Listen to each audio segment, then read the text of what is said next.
vous propose qu'on démarre. Les personnes qui vont arriver se joindront à nous au fur et à mesure.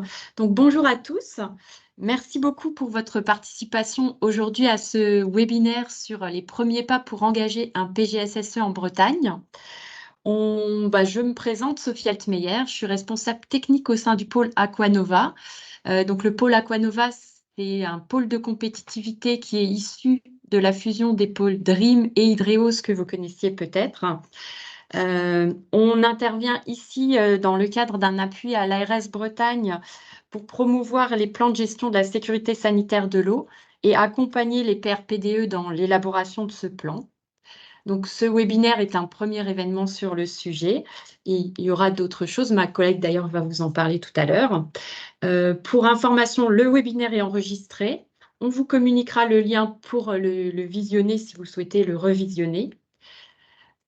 Par rapport au programme, on va avoir quatre temps dans ce webinaire. Un premier temps qui sera pour introduire la thématique des PGSSE. On aura l'ARS Bretagne et l'Agence de l'eau Loire-Bretagne qui vont intervenir. On aura ensuite une présentation de l'accompagnement des PRPDE pour les PGSSE qui sera fait par ma collègue. On aura ensuite une session sur donner du sens au PGSSE, les risques, avec l'ARS Bretagne et l'Adréal qui interviendront.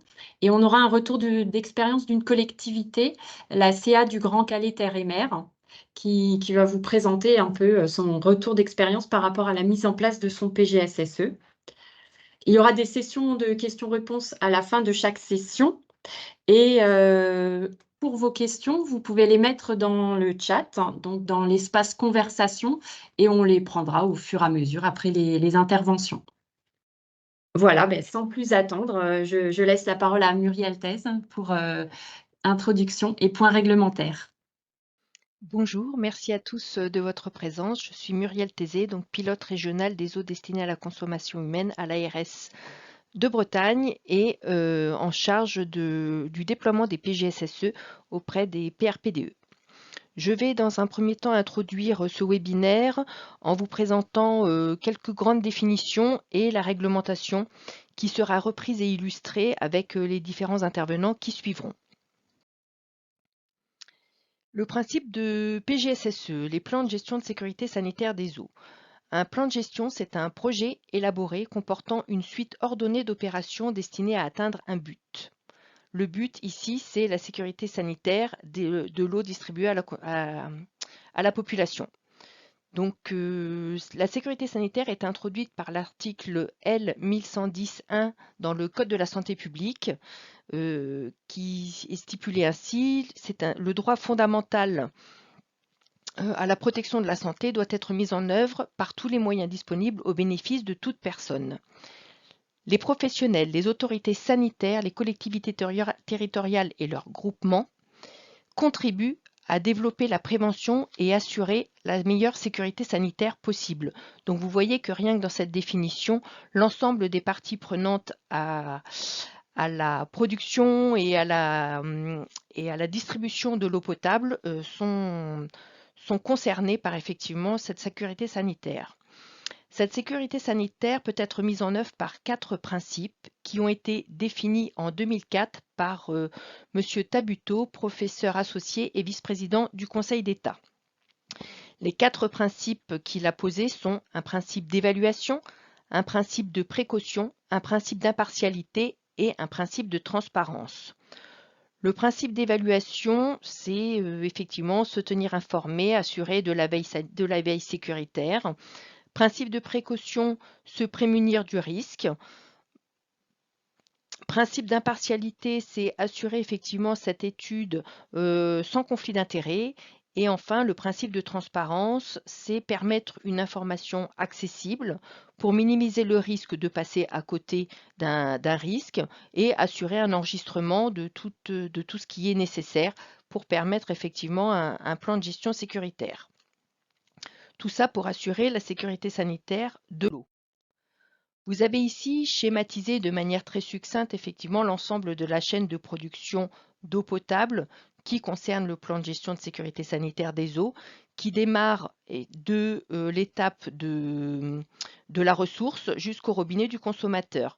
Chacune de ces étapes doit être intégrée dans un PGSSE, que ce soit le PGSSE ressources ou le PGSSE distribution, sachant que l'ensemble de ces étapes doit être jointes les unes aux autres et que voilà, les étapes amont doivent être intégrées dans les parties qui feront l'objet d'un PGSSE en aval. Un petit focus désormais sur la réglementation en tant que telle au titre du Code de la santé publique. Donc, le cadre réglementaire du PGSSE. Vous avez ici présenté l'addendum réglementaire que vous pouvez retrouver dans le guide PGSSE de l'ASTE, avec la réglementation PGSSE introduite dernièrement par la directive européenne de 2020, qui présente 5 grands articles qui seront ensuite déployés et illustrés par ma collègue de la DREAL.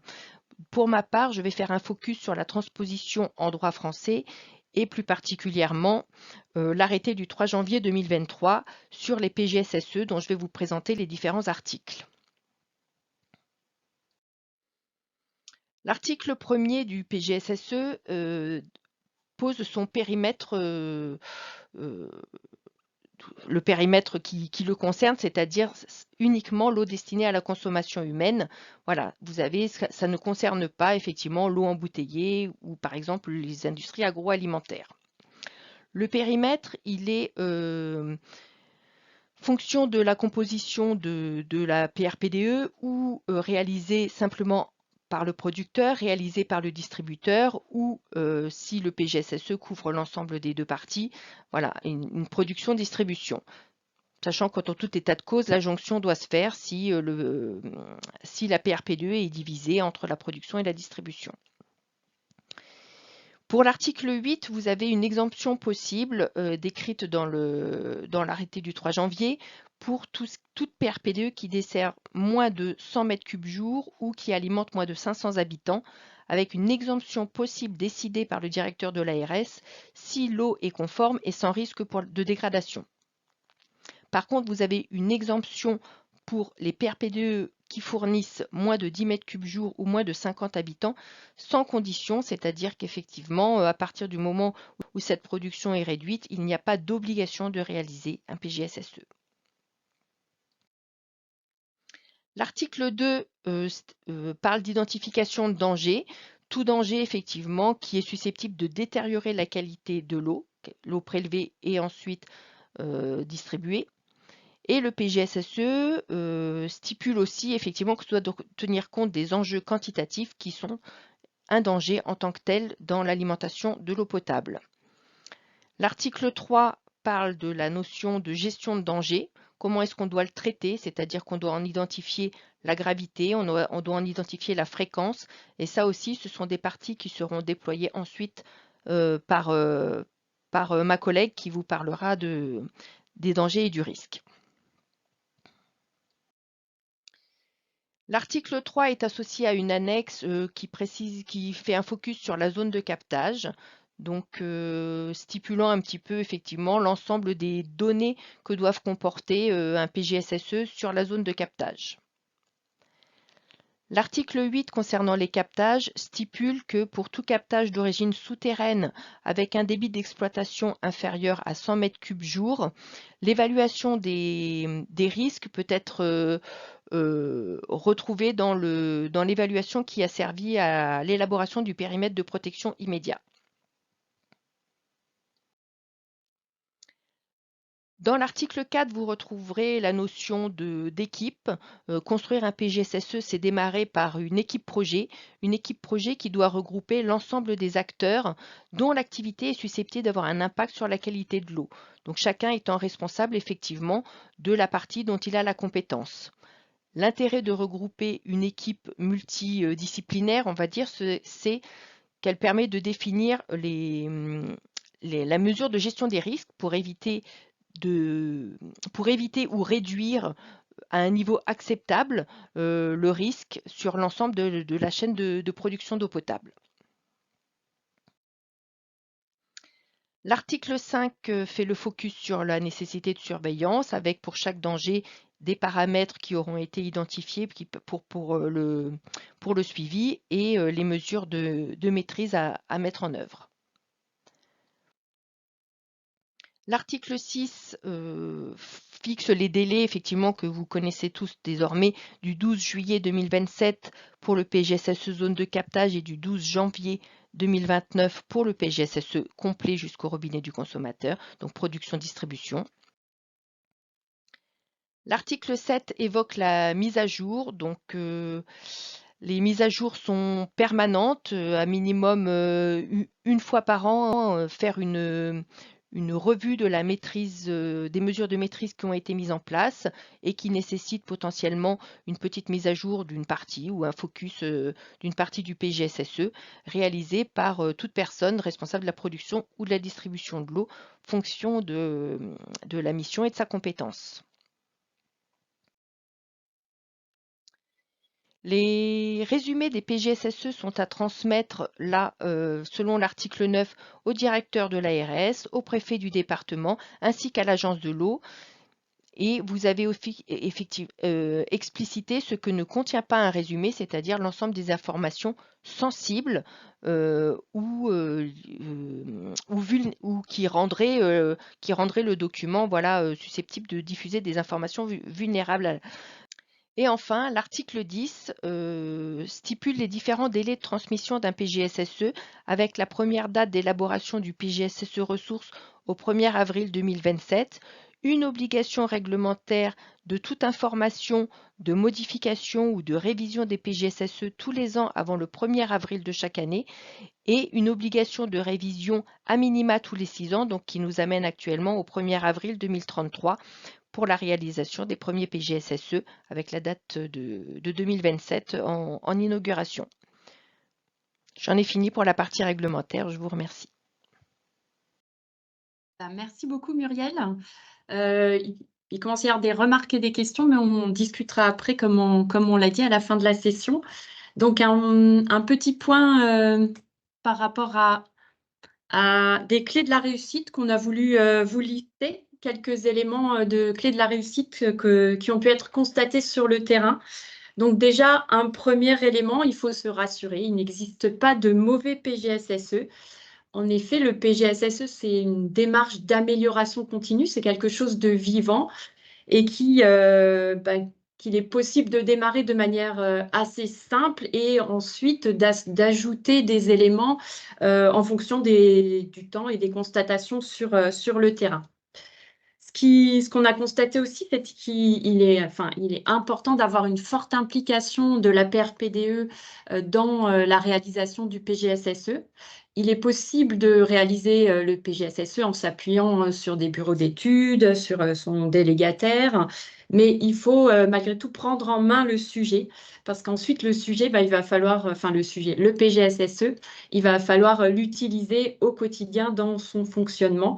Donc, il faut bien le connaître et pouvoir le modifier ensuite à la fin de sa réalisation également. Voilà, c'est aussi un sujet qui permet et sur lequel il faut travailler en équipe et s'appuyer sur l'expertise opérationnelle. Et enfin, c'est un travail qui peut paraître énorme, mais dans chaque collectivité, il y a déjà un certain nombre de documents, un certain nombre de travaux qui ont été réalisés. Le PGSSE va permettre de les rassembler et ces travaux pourront déjà servir de base pour commencer la création de son PGSSE. Voilà, donc c'était juste un petit focus sur quelques clés de la réussite qu'on peut mettre en avant. Et donc, pour poursuivre par rapport à ce petit focus, je vais donner la main à Jérôme Martin de l'Agence de l'eau Loire-Bretagne qui va nous parler de leviers possibles en Bretagne sur le sujet. Si vous voulez prendre le contrôle. Bonjour. Comment vous avez conçu le diaporama? Je partage mon écran, c'est ça? Ah non, Donc, vous vous l'avez. pouvez, tout est à la suite. OK, très bien. Bon, je vous présenterai donc les actions qui sont financées actuellement par l'Agence de l'eau Loire-Bretagne dans le cadre de son 11e programme d'intervention. Donc l'Agence de l'eau, établissement public de l'État, finance la politique de l'eau. Juste revenir, c'est vous qui avez la main sur le défilement. Oui, c'est ça, merci. Voilà, intervient pour financer dans le cadre d'un programme pluriannuel d'une durée de 6 ans, ce qui s'appelle un programme d'intervention. Et actuellement, on est en dernière année du 11e programme d'intervention qui était sur une durée 2019-2024. Alors pourquoi je dis ça? C'est parce que ce que je vais vous présenter, finalement, c'était les conditions de financement de l'Agence de l'eau qui étaient actuellement en vigueur, mais tout ça, ça va changer. Alors, ça va changer dans le cadre du 12e programme d'intervention, qui est actuellement en cours d'élaboration et qui sera validé à la fois par le conseil d'administration de l'agence et le comité de bassin en septembre prochain pour pouvoir être définitivement adopté fin d'année 2024. Donc tout ça pour vous dire que je ne vais pas pouvoir m'avancer sur les conditions de financement, notamment des PGSSE en Bretagne, dans le cadre du 12e programme d'intervention. Les choses ne sont pas encore calées jusqu'à présent. Néanmoins, je vais vous présenter un peu l'état des lieux de la situation actuelle. Diapositive suivante, merci beaucoup. Sur la partie PGSSE, réseau de production et puis réseau, ce que l'agence finance dans le cadre des études de schéma directeur d'alimentation d'eau potable, c'est le financement du volet patrimonial du PGSSE avec des études patrimoniales, des plans de réseau, également l'élaboration de couches SIG de l'ensemble des réseaux, des logiciels de gestion patrimoniale avec un taux d'aide de 70%. La partie sécurité que l'on a également dans le PGSSE et les matériels mobiles ne sont pas éligibles par contre aux aides de l'agence. Ça, c'est pour la partie études. Pour la partie travaux, ce qui est financé actuellement par l'agence, c'est les compteurs de sectorisation, les équipements de détection de fuite et les équipements de régulation de pression des réseaux avec un taux d'aide également de 70%.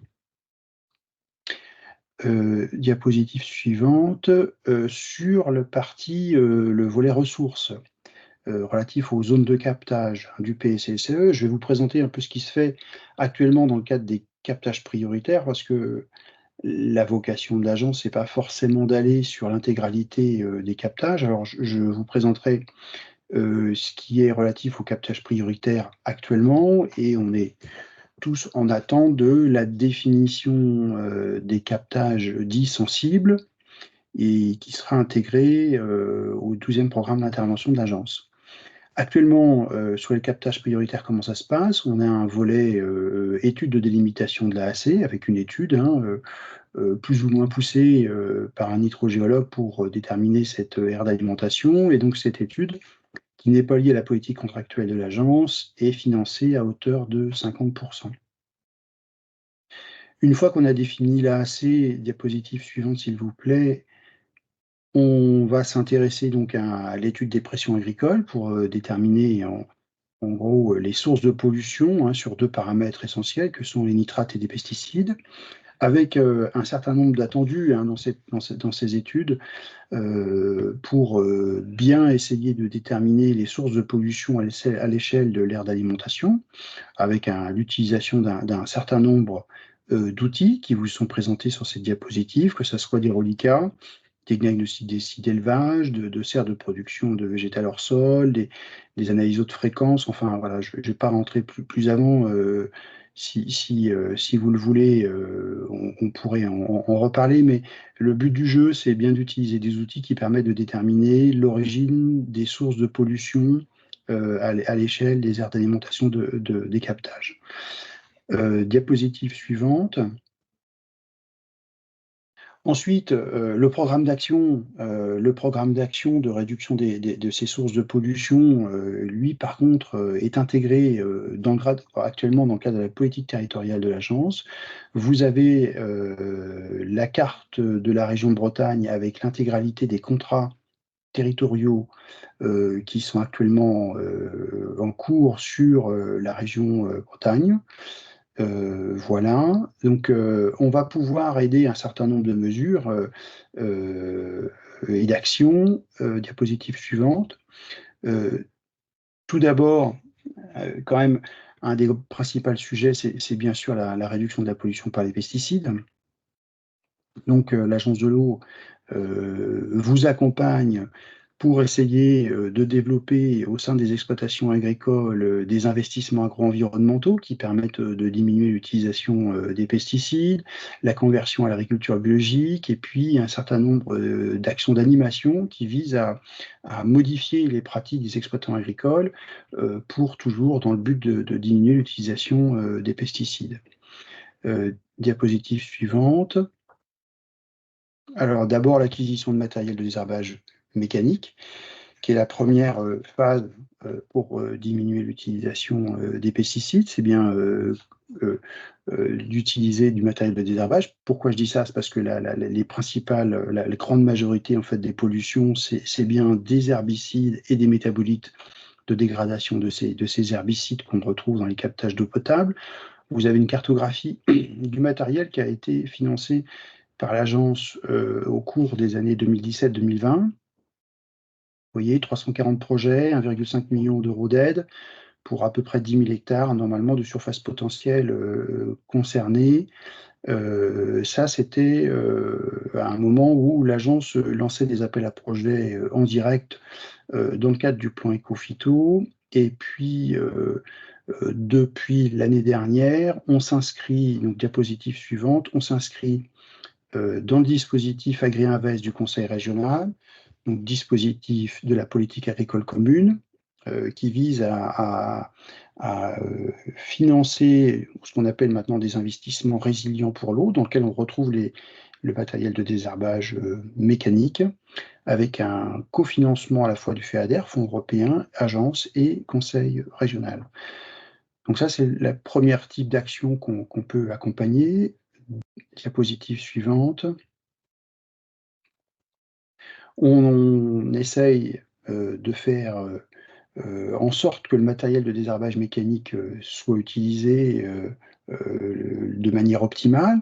De manière optimale, vous voyez 3 initiatives qui vous sont présentées ici, des modules de e-learning pour permettre aux agriculteurs de bien prendre en main le matériel de désherbage mécanique, mais également les chauffeurs de CUMA et de TA, une cartographie qui référence l'ensemble des outils de désherbage mécanique sur la région, une cartographie précise de chacun des matériels disponibles, et puis en même temps des outils d'aide à la décision pour choisir le matériel de désherbage mécanique lorsqu'un agriculteur veut investir dans ce type de matériel. Donc ça, c'est des outils qui accompagnent en fait la prise en main, la décision et la prise en main de ce type de matériel.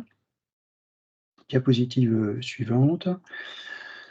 L'agence accompagne l'animation collective et individuelle d'exploitants agricoles pour des actions démonstration, voilà, de tout ordre. Vous avez des photos, mais ça peut être soit des opérations collectives bout de champ, ça peut être des opérations individuelles, des diagnostics avec le fait d'essayer de mobiliser l'ensemble des partenaires disponibles sur un territoire donné, que ce soit la Chambre d'agriculture, les coopératives, les bureaux de conseil, voilà, pour essayer de faire en sorte que les changements de pratique pour réduire les sources de pollution diffuses, que ce soit nitrate ou pesticides, puissent se développer sur un territoire donné. Donc ça, bien sûr, on le lance bien sûr sur les territoires de captage. Diapositive suivante, oui. Dans le cadre du plan Éco-Phyto, alors le plan Éco-Phyto, vous avez vu, évolue, mais les groupes Éco-Phyto, et notamment ce qu'on appelle les groupes 30 000 et émergents perdurent. Il y a un appel à projet qui a été relancé cette année pour permettre la constitution de groupes d'agriculteurs qui sont volontaires pour réduire l'utilisation des pesticides. Vous voyez que depuis 2017, il y a quand même un certain nombre d'exploitants agricoles qui se sont engagés dans cette démarche.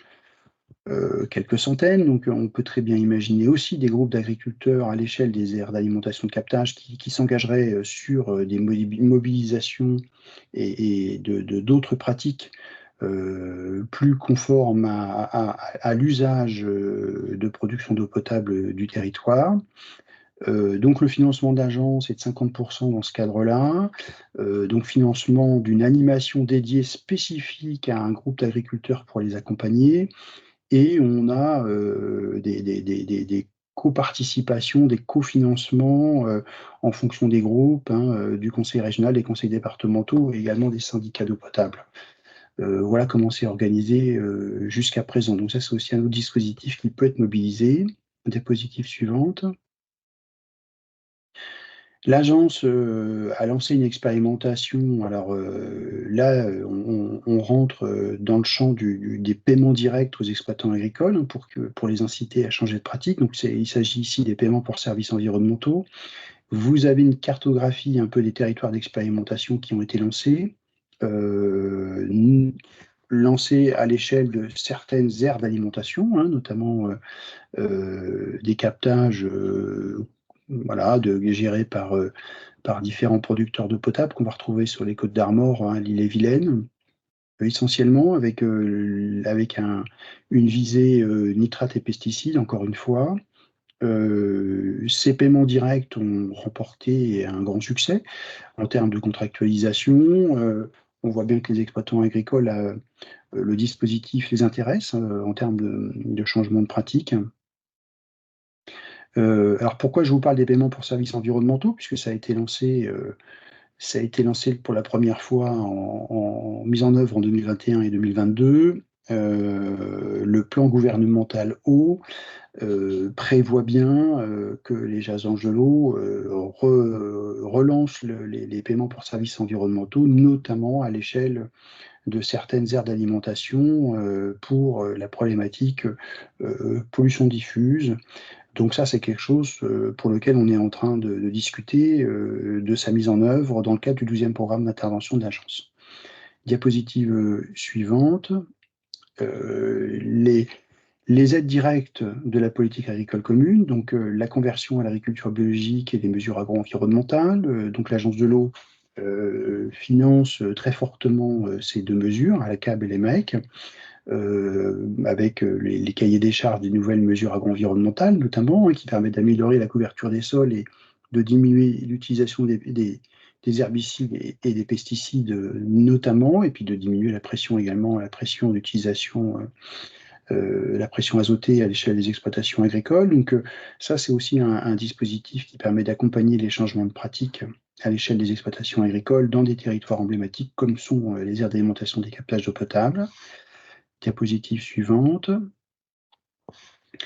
L'agence accompagne également les filières qu'on va appeler les filières favorables à l'eau. Je vous ai mis deux exemples pour info, développés par les deux coopératives que sont Cooper et Eureden, qui vise à essayer de mobiliser plus de désherbage mécanique, mais pas que. Mais en gros, l'idée, c'est bien de favoriser des filières qui permettent de diminuer l'utilisation des pesticides. Donc, on est sur une voie un peu intermédiaire entre la production conventionnelle et la production biologique.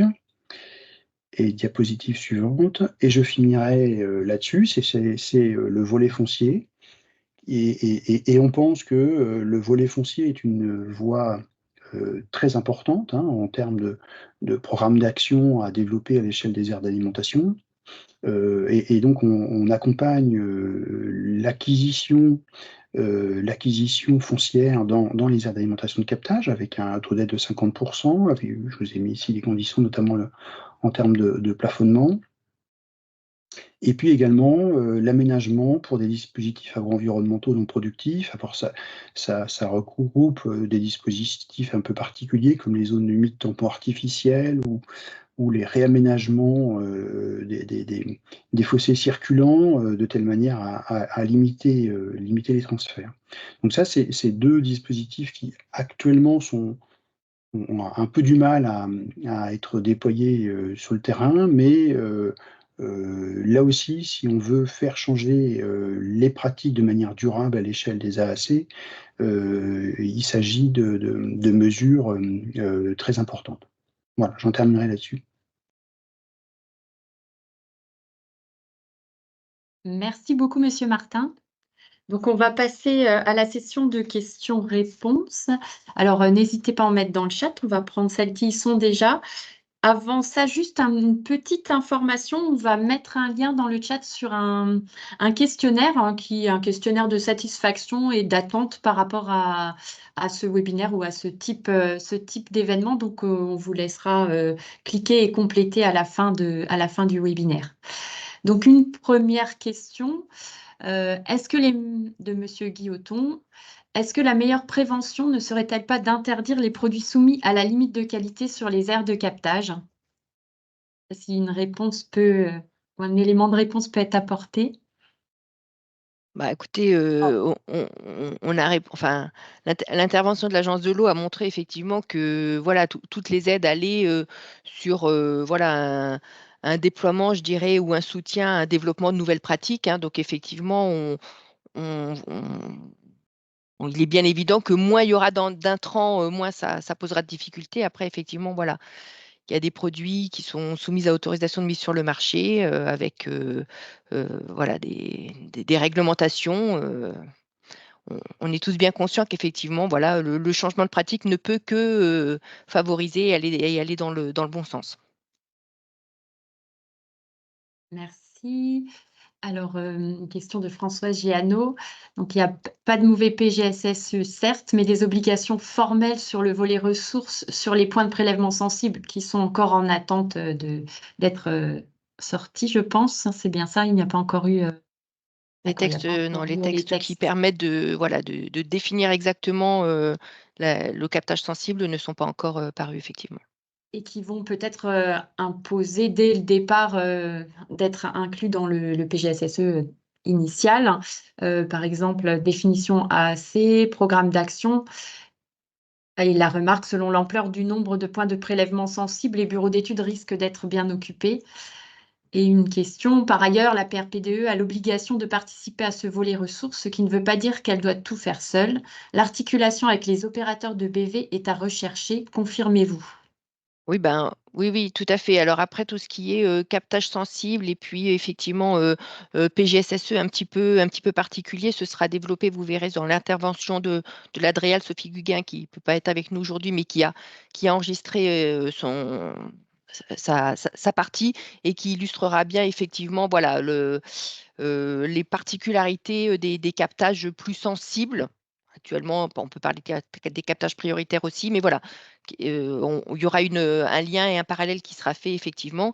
Après, tout ce qui est, nécessité d'articulation, ben oui, hein, ça on est tous d'accord, on l'a bien vu, rien que dans les textes réglementaires, l'arrêté du 3 janvier sur la construction, de l'équipe projet PGSSE, hein, note bien que tous les acteurs du territoire, dont l'activité est susceptible, voilà, de jouer un rôle ou avoir un impact sur la qualité de l'eau, sont invités à se mettre autour de la table, chacun étant responsable, de la partie dont il a la compétence. Donc effectivement, on invite, voilà, les équipes projets à se construire de telle manière que ça réponde, je dirais, à l'ensemble des enjeux de la chaîne, hein. Et voilà, et les aides aussi, que vous a présentées, Jérôme, pour l'agence de l'eau, je vais le laisser parler, mais on voit bien que, voilà, elles vont aussi bien, ce sont des aides directes aux agriculteurs que des aides à des politiques, de changement sur des bassins versants, à soutien à des nouvelles pratiques. Donc voilà, on essaye effectivement, de jouer, sur l'ensemble des étapes et l'ensemble des intervenants. Je ne sais pas si Jérôme Ouais, veut rajouter quelque chose? ouais, juste pour compléter, oui, effectivement, il y a une synergie effectivement à avoir. C'est-à-dire que ces PGCSE posent la question finalement de l'articulation entre les opérateurs du petit cycle et du grand cycle de l'eau et comment faire en sorte que, sur le volet ressources, notamment pour les captages sensibles, on déploie une animation, véritablement spécifique à l'échelle des AAC. Alors bien sûr, le PRPDE est directement impliqué, mais n'est pas le seul opérateur. Et on verra, bien sûr, dans le cadre des contrats territoriaux, comme j'expliquais, à mettre une priorité d'action sur les AAC des captages sensibles. C'est bien une préoccupation que l'on a dans le cadre de la construction du deuxième programme d'intervention, pour faire en sorte. Après, bien sûr, la gouvernance se mettra en place, territoire par territoire, bien sûr, en fonction également de la volonté des élus, des collectivités, en termes d'organisation, hein. Merci. Une question de Madame Leroy-Marchal. À quelle échelle s'établit un contrat territorial? Peut-il couvrir uniquement certaines thématiques intéressant l'Agence de l'eau Loire-Bretagne? La politique actuelle de l'agence, vous avez vu les territoires, hein, c'est des grands contrats, c'est des contrats à l'échelle de grands bassins versants. Pour nous, c'est l'occasion de mixer un peu l'action de différentes collectivités pour qu'elles puissent travailler en synergie. Rien n'empêche, et c'est déjà le cas actuellement, qu'un PRPDE, qu'un producteur d'eau potable s'implique pour la mise en œuvre d'actions à l'échelle de son AAC, comme je l'ai présenté, hein, l'acquisition foncière, qu'elle délègue ensuite peut-être l'animation territoriale auprès des agriculteurs de son AAC à une autre collectivité dans le cadre du contrat. Enfin, l'organisation est assez souple pour pouvoir faire en sorte que l'on déploie des actions qui répondent spécifiquement à la problématique d'une AAC particulière. Merci. Une question de Monsieur Dubourg. Vu le nombre d'interlocuteurs, quelle structure porte le PGSSE, l'ARS, le PCI, les bassins versants? Alors, le PGSSE, hein, c'est un plan de gestion de la sécurité sanitaire de l'eau. Elle est portée effectivement par la PRPDE. Sur le champ de la ressource ou sur le champ de la distribution, fonction de la compétence qui lui a été octroyée. L'ARS ainsi que l'ensemble des partenaires institutionnels peuvent être accompagnants, aidants, mais en aucun cas, voilà, nous ne portons ce plan. Ce plan, il doit permettre effectivement à la PRPDE de mieux gérer la maîtrise du risque et d'identifier effectivement tous les dangers potentiels qui interviennent dans la production et la distribution de cette eau potable. Donc voilà, ce n'est pas l'ARS qui construit et qui porte ce plan. Bien, merci. Donc là, il n'y a plus de questions pour l'instant, mais vous pouvez continuer à en poser dans le chat. Et merci à tous les deux. Et du coup, on va poursuivre avec ma collègue Chloé Cavreau, qui va vous parler de l'accompagnement des PRPDE pour les PGSSE et des résultats de l'état des lieux du questionnaire auquel vous avez peut-être répondu. Oui, merci Sophie. Bonjour à tous. Donc effectivement, je vais vous présenter dans un premier temps les actions prévues par l'ARS Bretagne et Aquanova pour l'accompagnement des collectivités bretonnes dans la réalisation de leur PGSSE. Et puis dans un second temps, donc les résultats de cet état des lieux auquel vous avez peut-être participé. Donc l'accompagnement des PRPDE bretonnes se divise en trois priorités, hein. Une première priorité avec ce fameux état des lieux, voilà, pour qu'on sache sur quelle base nous partons dans cet accompagnement et puis pour pouvoir suivre au fur et à mesure l'évolution de l'avancement des PGSSE sur le territoire. Une deuxième priorité avec la mise en place d'un pilotage régional pour l'accompagnement et le développement des outils PGSSE, hein. On sait qu'il y a de nombreux acteurs qui s'impliquent au niveau de la région et des départements dans la gouvernance de l'eau. Donc voilà, c'était important de les impliquer également dans ce plan d'action. Et puis une troisième priorité avec la mise en place d'actions concrètes d'accompagnement des collectivités. Donc la première priorité, hein, je le disais, c'est donc cette première enquête auquel vous avez sûrement participé, qui nous a permis donc de recenser les premières démarches PGSSE déjà engagées sur le territoire et qui nous permettra donc dans le temps de refaire des questionnaires de ce type pour suivre l'évolution de la réalisation des PGSSE en Bretagne. Et puis, c'était également l'occasion de clarifier un petit peu les besoins, vos besoins quant à la réalisation de ces PGSSE, afin de nous permettre d'adapter au mieux les actions d'accompagnement. Et puis, au fur et à mesure, donc comme je vous le disais, on refera des enquêtes et donc ça nous permettra de mesurer l'impact des actions qui sont réalisées et voilà, donc de les ajuster aux besoins. Et donc, je vous présenterai les résultats que nous avons obtenus juste après. Une deuxième priorité, hein, donc, qui est de mettre en place un pilotage régional pour l'accompagnement et le développement des outils. Voilà, on sait qu'il y a beaucoup de choses qui sont faites sur le territoire et donc notre volonté, hein, c'est pas de réinventer ce qui existe déjà, mais bien de s'inclure dans cette gouvernance bretonne. Donc voilà, on a réuni les acteurs de l'eau autour de la table récemment pour faire un petit peu le point sur ce qui existe déjà et sur la manière dont chacun pourra s'impliquer dans ce plan d'action. Et donc c'est notamment dans ce contexte, pardon, que Monsieur Martin de l'Agence de l'eau ou que Madame Guguin de l'Adréal voilà, interviennent dans ce webinaire. Voilà, on a également des contacts avec des acteurs plus locaux comme le Conseil départemental du Finistère, le SDAEP 22 ou le SMG 35 qui nous font plutôt remonter voilà, des remarques du terrain. Ça nous permet d'avoir une vision un petit peu globale et de mieux comprendre les besoins du terrain. Voilà et une troisième priorité donc avec des actions mises en œuvre concrètement pour vous aider, collectivités bretonnes dans la réalisation de votre PGSSE. Donc la première étape, c'est ce webinaire aujourd'hui, hein. Donc on a choisi le format distanciel pour faire en sorte, qu'un maximum de personnes puissent se connecter et avoir donc les informations.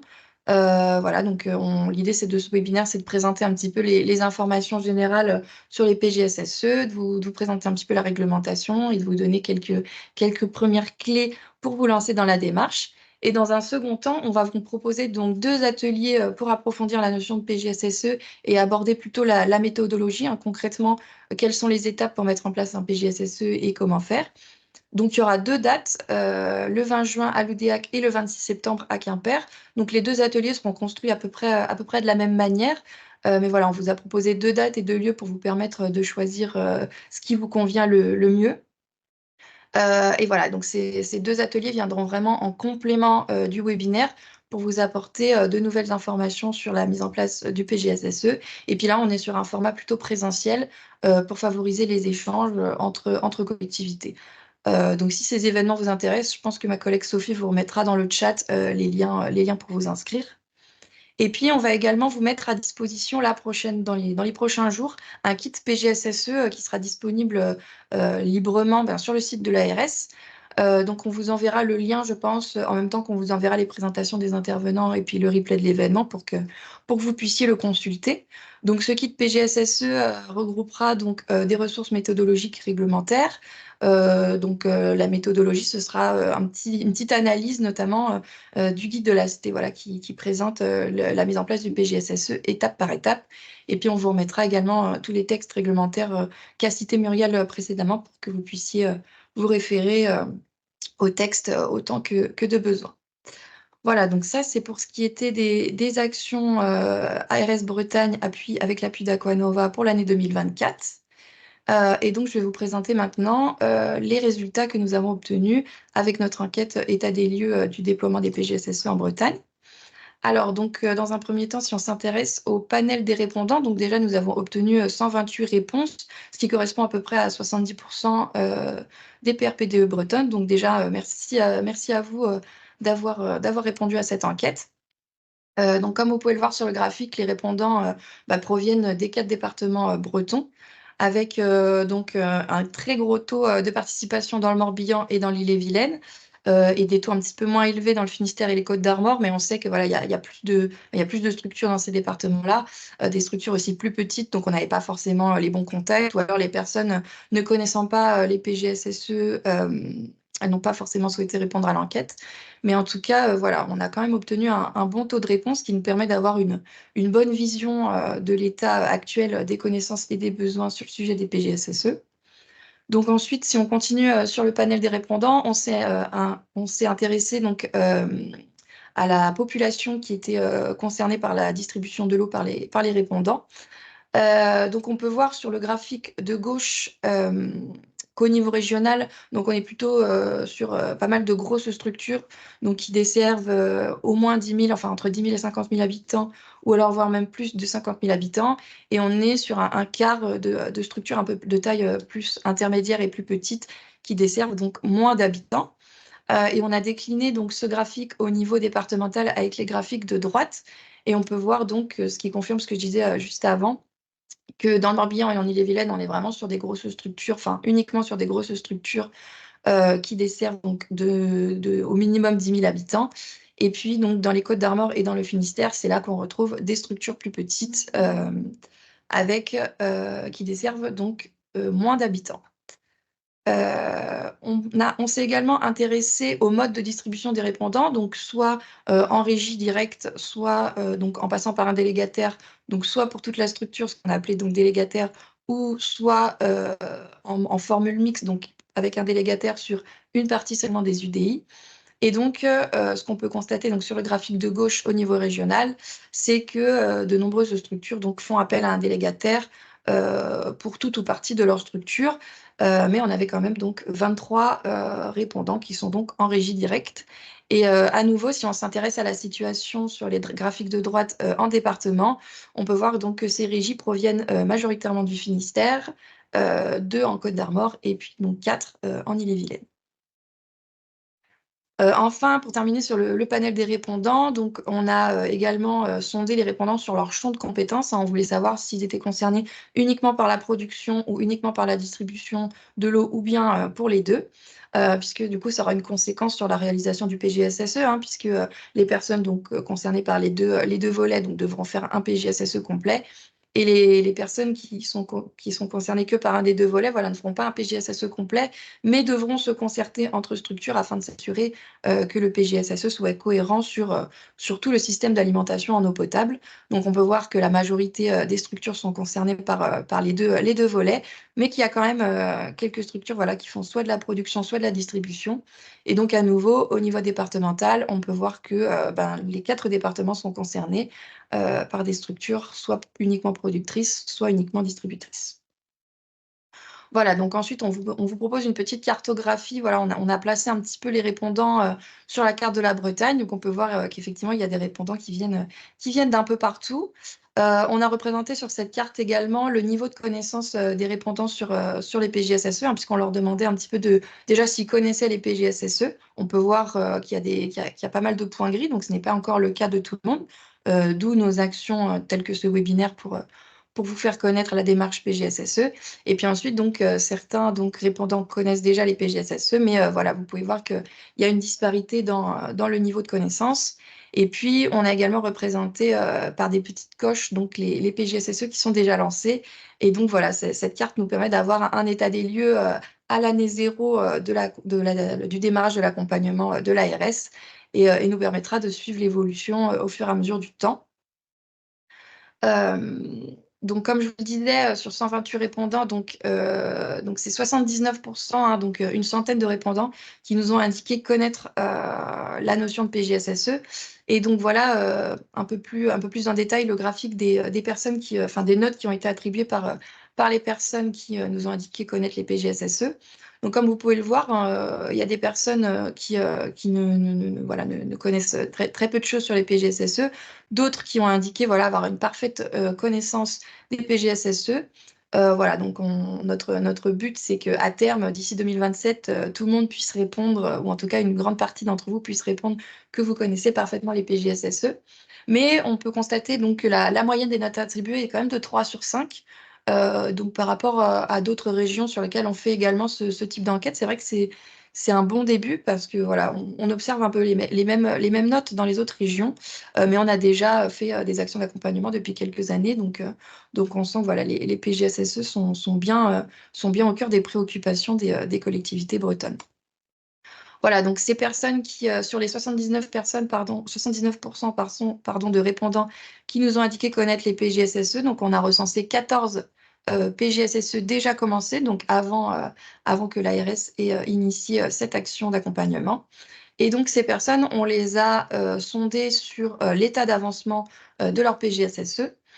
Donc, comme vous pouvez le voir, donc, il y en a 2 qui sont vraiment à l'étape encore de réflexion, qui ne sont pas encore totalement lancés.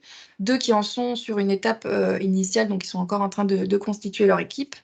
4 qui en sont à un état, qui sont vraiment entrés dans le vif du sujet avec l'état des lieux et la description du système d'alimentation en eau potable.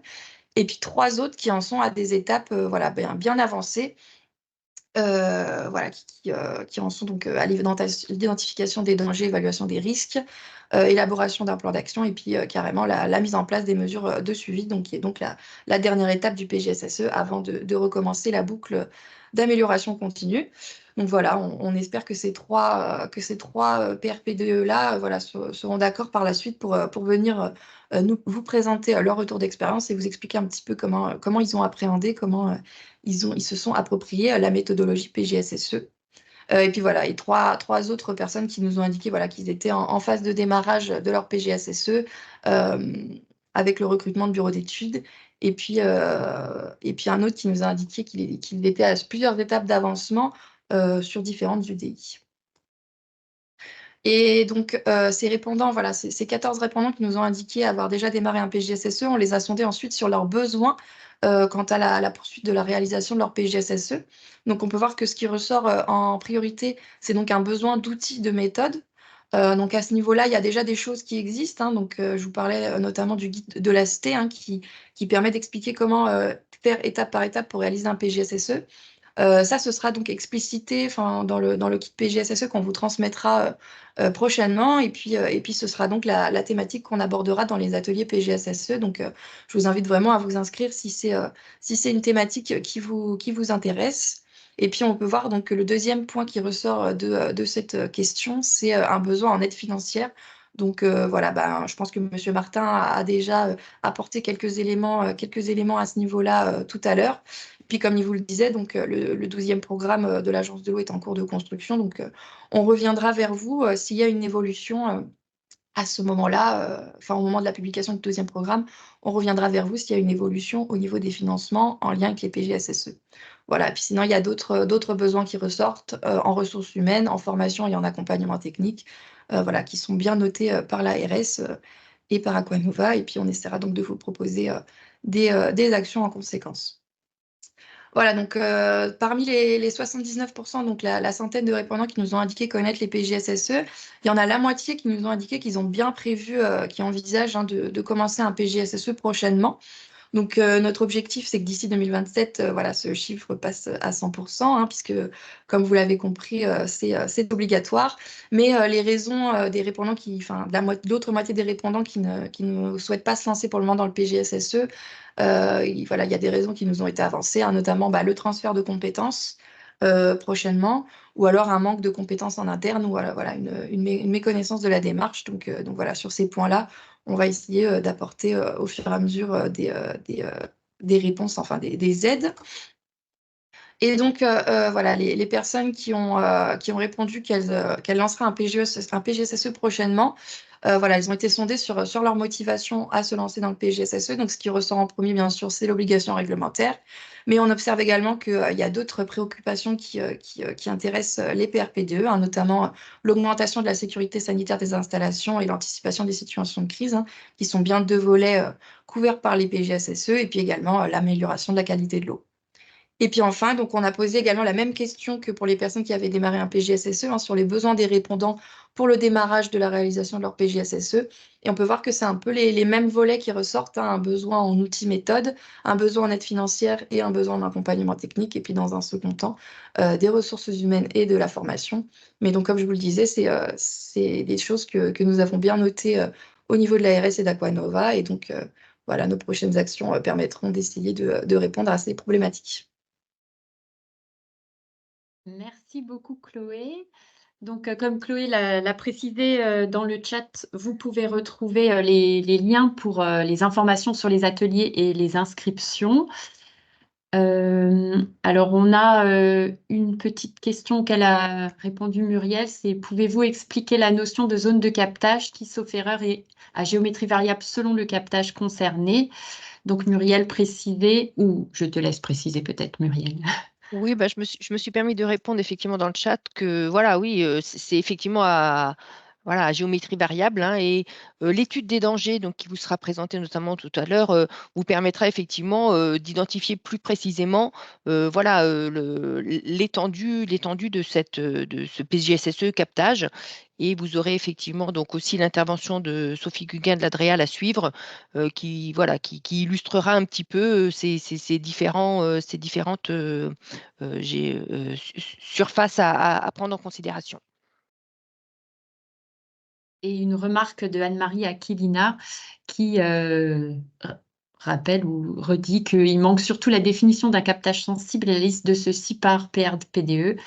Oui, est-ce qu'on Oui. a de l'info sur une Non, il n'y nouvelle a pas info sur d'info la sur date la de sortie des sortie? textes. Après, effectivement, tout captage ou tout point de pompage, voilà, destiné à l'eau potable devant faire l'objet d'un PGSSE, bien ça n'empêche pas d'avancer. Après, effectivement, voilà, ceux qui seront captage sensible, hein, effectivement, il y aura plus d'investissement, je dirais, à mettre en œuvre et de complétude dans le dossier même du PGSSE, mais ça n'empêche pas déjà de partir et effectivement voilà, tout captage devant faire l'objet d'un PGSSE, ça ne freine pas, je dirais, le départ. Après, effectivement, ça demandera peut-être plus d'informations complémentaires. Voilà.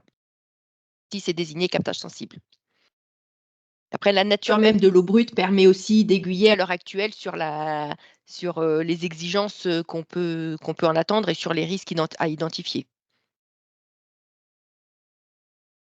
Ah, une remarque. On met quand même la charrue avant les bœufs de Monsieur Kiloton. Et une petite question de Madame Morvan-Roxel. Bonjour, un père PDE ayant la compétence production d'eau, pas distribution, devra-t-il prévoir 2 PGSSE, un sur la gestion de la ressource et un dédié au traitement? Oui, sachant qu'effectivement, après un plan de gestion, hein, c'est un plan en continu. La réglementation a fait qu'effectivement, on a divisé en 2 temps le PGSSE ressources du PGSSE, distribution. Après, je dirais que, voilà, formellement, on peut considérer que le PGSSE, zone de ressources et traitement, ça peut être un seul PGSSE. Il sera sur 2 volets parce que réglementairement, il y a un PGSSE ressources et un PGSSE traitement.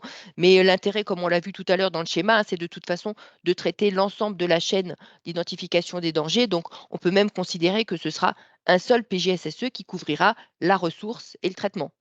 Voilà, après, c'est découpé comme on le souhaite, mais la réglementation a prévu deux dates distinctes, mais en fait, l'intérêt, c'est de couvrir l'ensemble de la chaîne.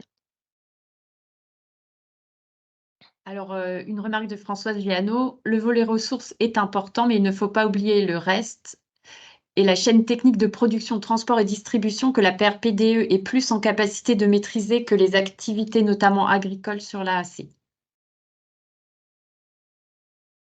Oui, je conçois bien. Bien, merci.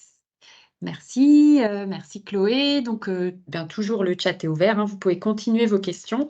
On va poursuivre avec donner du sens au PGSSE et on accueille Sophie Desmoitiers de l'ARS Bretagne. Bonjour à tous. Donc, je suis Sophie Desmoitiers, je travaille à l'ARS Bretagne sur le sujet des PGSSE en apprentissage et en parallèle, je suis en master évaluation des risques en santé-environnement. Et l'objectif de ma présentation, c'est de faire du lien entre les risques sanitaires et la méthode d'évaluation des risques du PGSSE via la méthode AST. Donc d'abord, cette notion de risque. La notion de risque, c'est bien la combinaison d'une exposition et d'un danger. Je vais l'illustrer à travers ces 3 illustrations. Le monsieur boit un verre d'eau dans lequel il n'y a pas le danger, il n'y a pas le virus qui est retrouvé dans les autres illustrations. Donc là, il n'y a pas de danger par ingestion, donc il n'y a pas de risque. Dans la deuxième illustration, il n'y a pas d'exposition par ingestion du monsieur, car il a décidé d'arroser ses plantes avec le verre d'eau qui contient le virus. Donc il n'y a pas d'exposition, donc il n'y a pas de risque. Et enfin, sur cette dernière illustration, le monsieur a décidé de boire le verre d'eau qui contient le danger, le virus. Donc là, il y a bien un risque puisqu'il y a l'exposition et le danger. Donc, pour aller plus loin sur cette notion de risque qui combine d'abord le danger puis l'exposition, le danger, quelques dangers retrouvés dans les eaux potables, les effets sanitaires possibles associés. Je pense que dans ce webinaire, tout le monde est bien conscient des dangers. Je pourrais citer, par exemple, les micro-organismes pathogènes qui peuvent provoquer des gastro-entérites aigus, ou alors l'association entre les THM et le possible développement de cancer de la vessie. Mais je n'irai pas plus loin. Si vous voulez aller plus loin, je vous invite à consulter les sites de Santé publique France et de l'ANSES sur les risques liés aux dangers dans les eaux.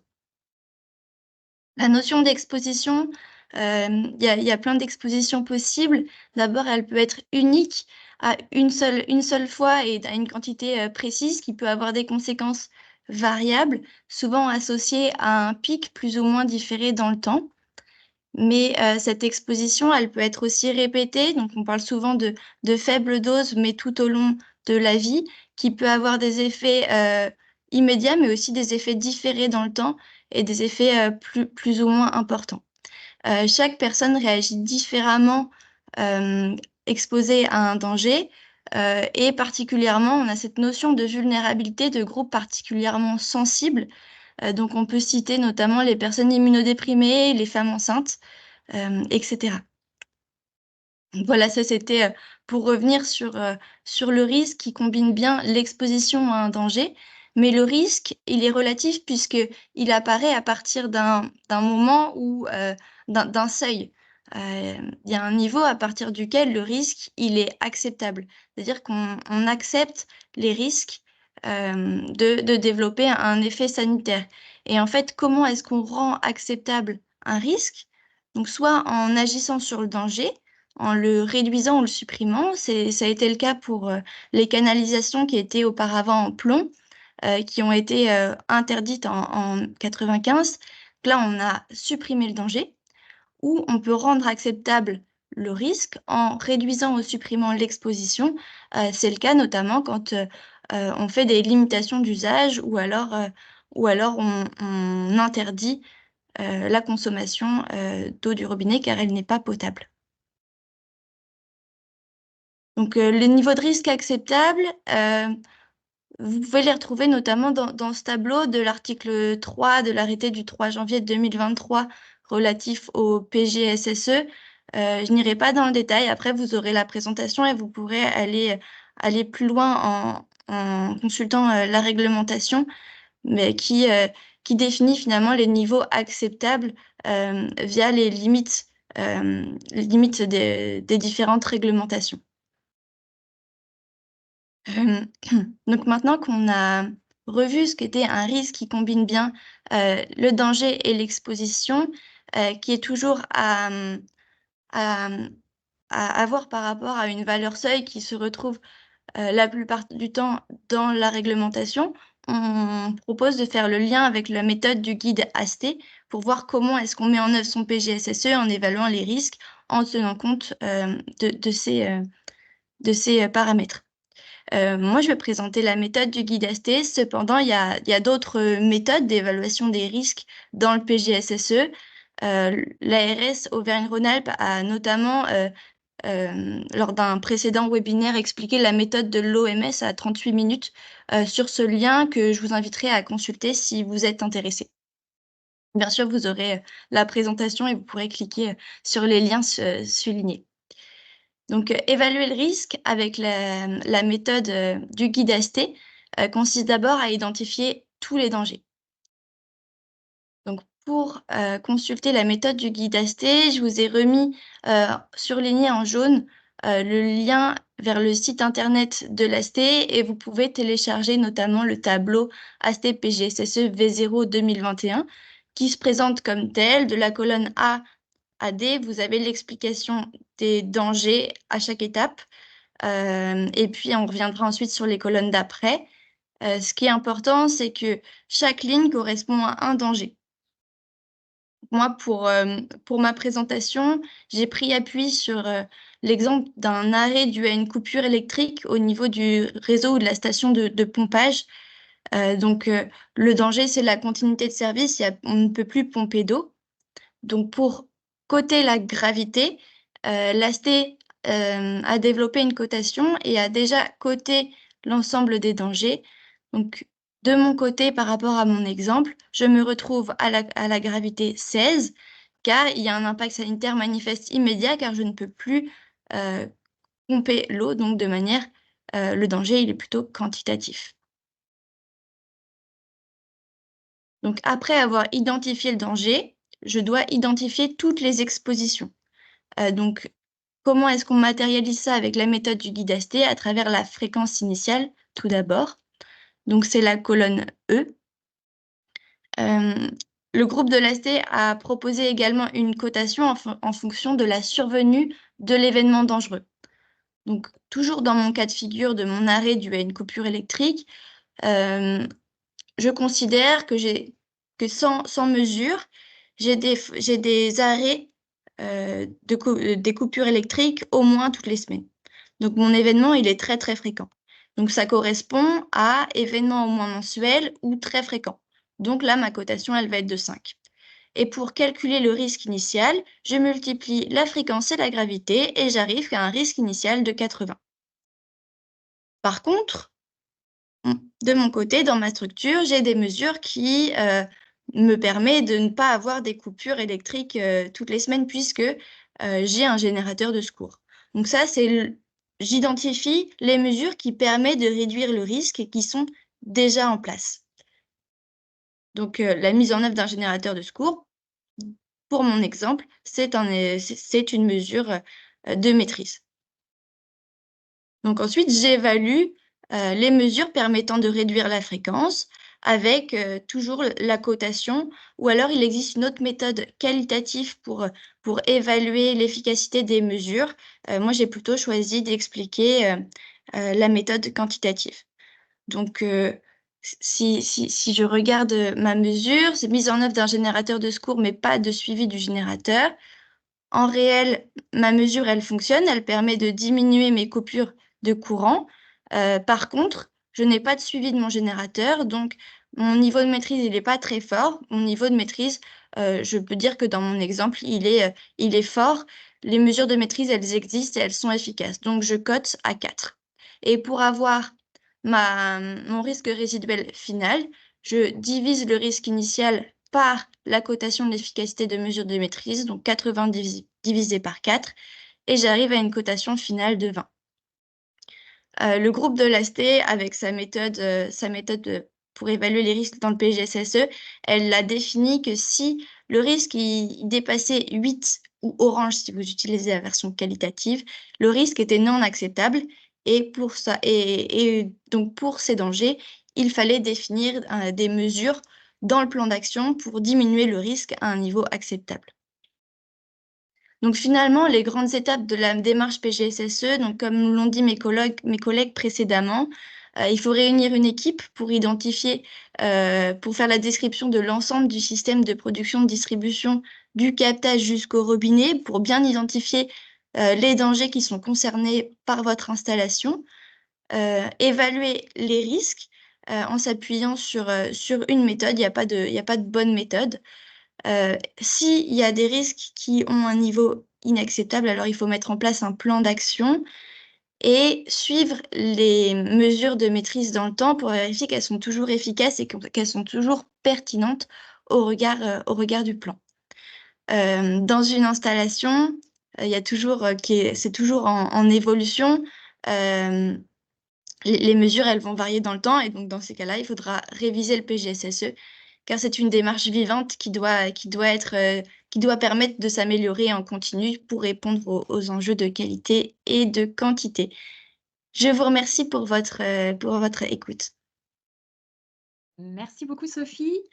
Donc, je vous propose comme les autres fois, on prenne les questions à la fin de la session et on va poursuivre par la présentation de Sophie Guguin, donc qui ne peut pas être là aujourd'hui, mais qui a enregistré sa présentation. Donc, on va croiser les doigts pour que ça fonctionne bien.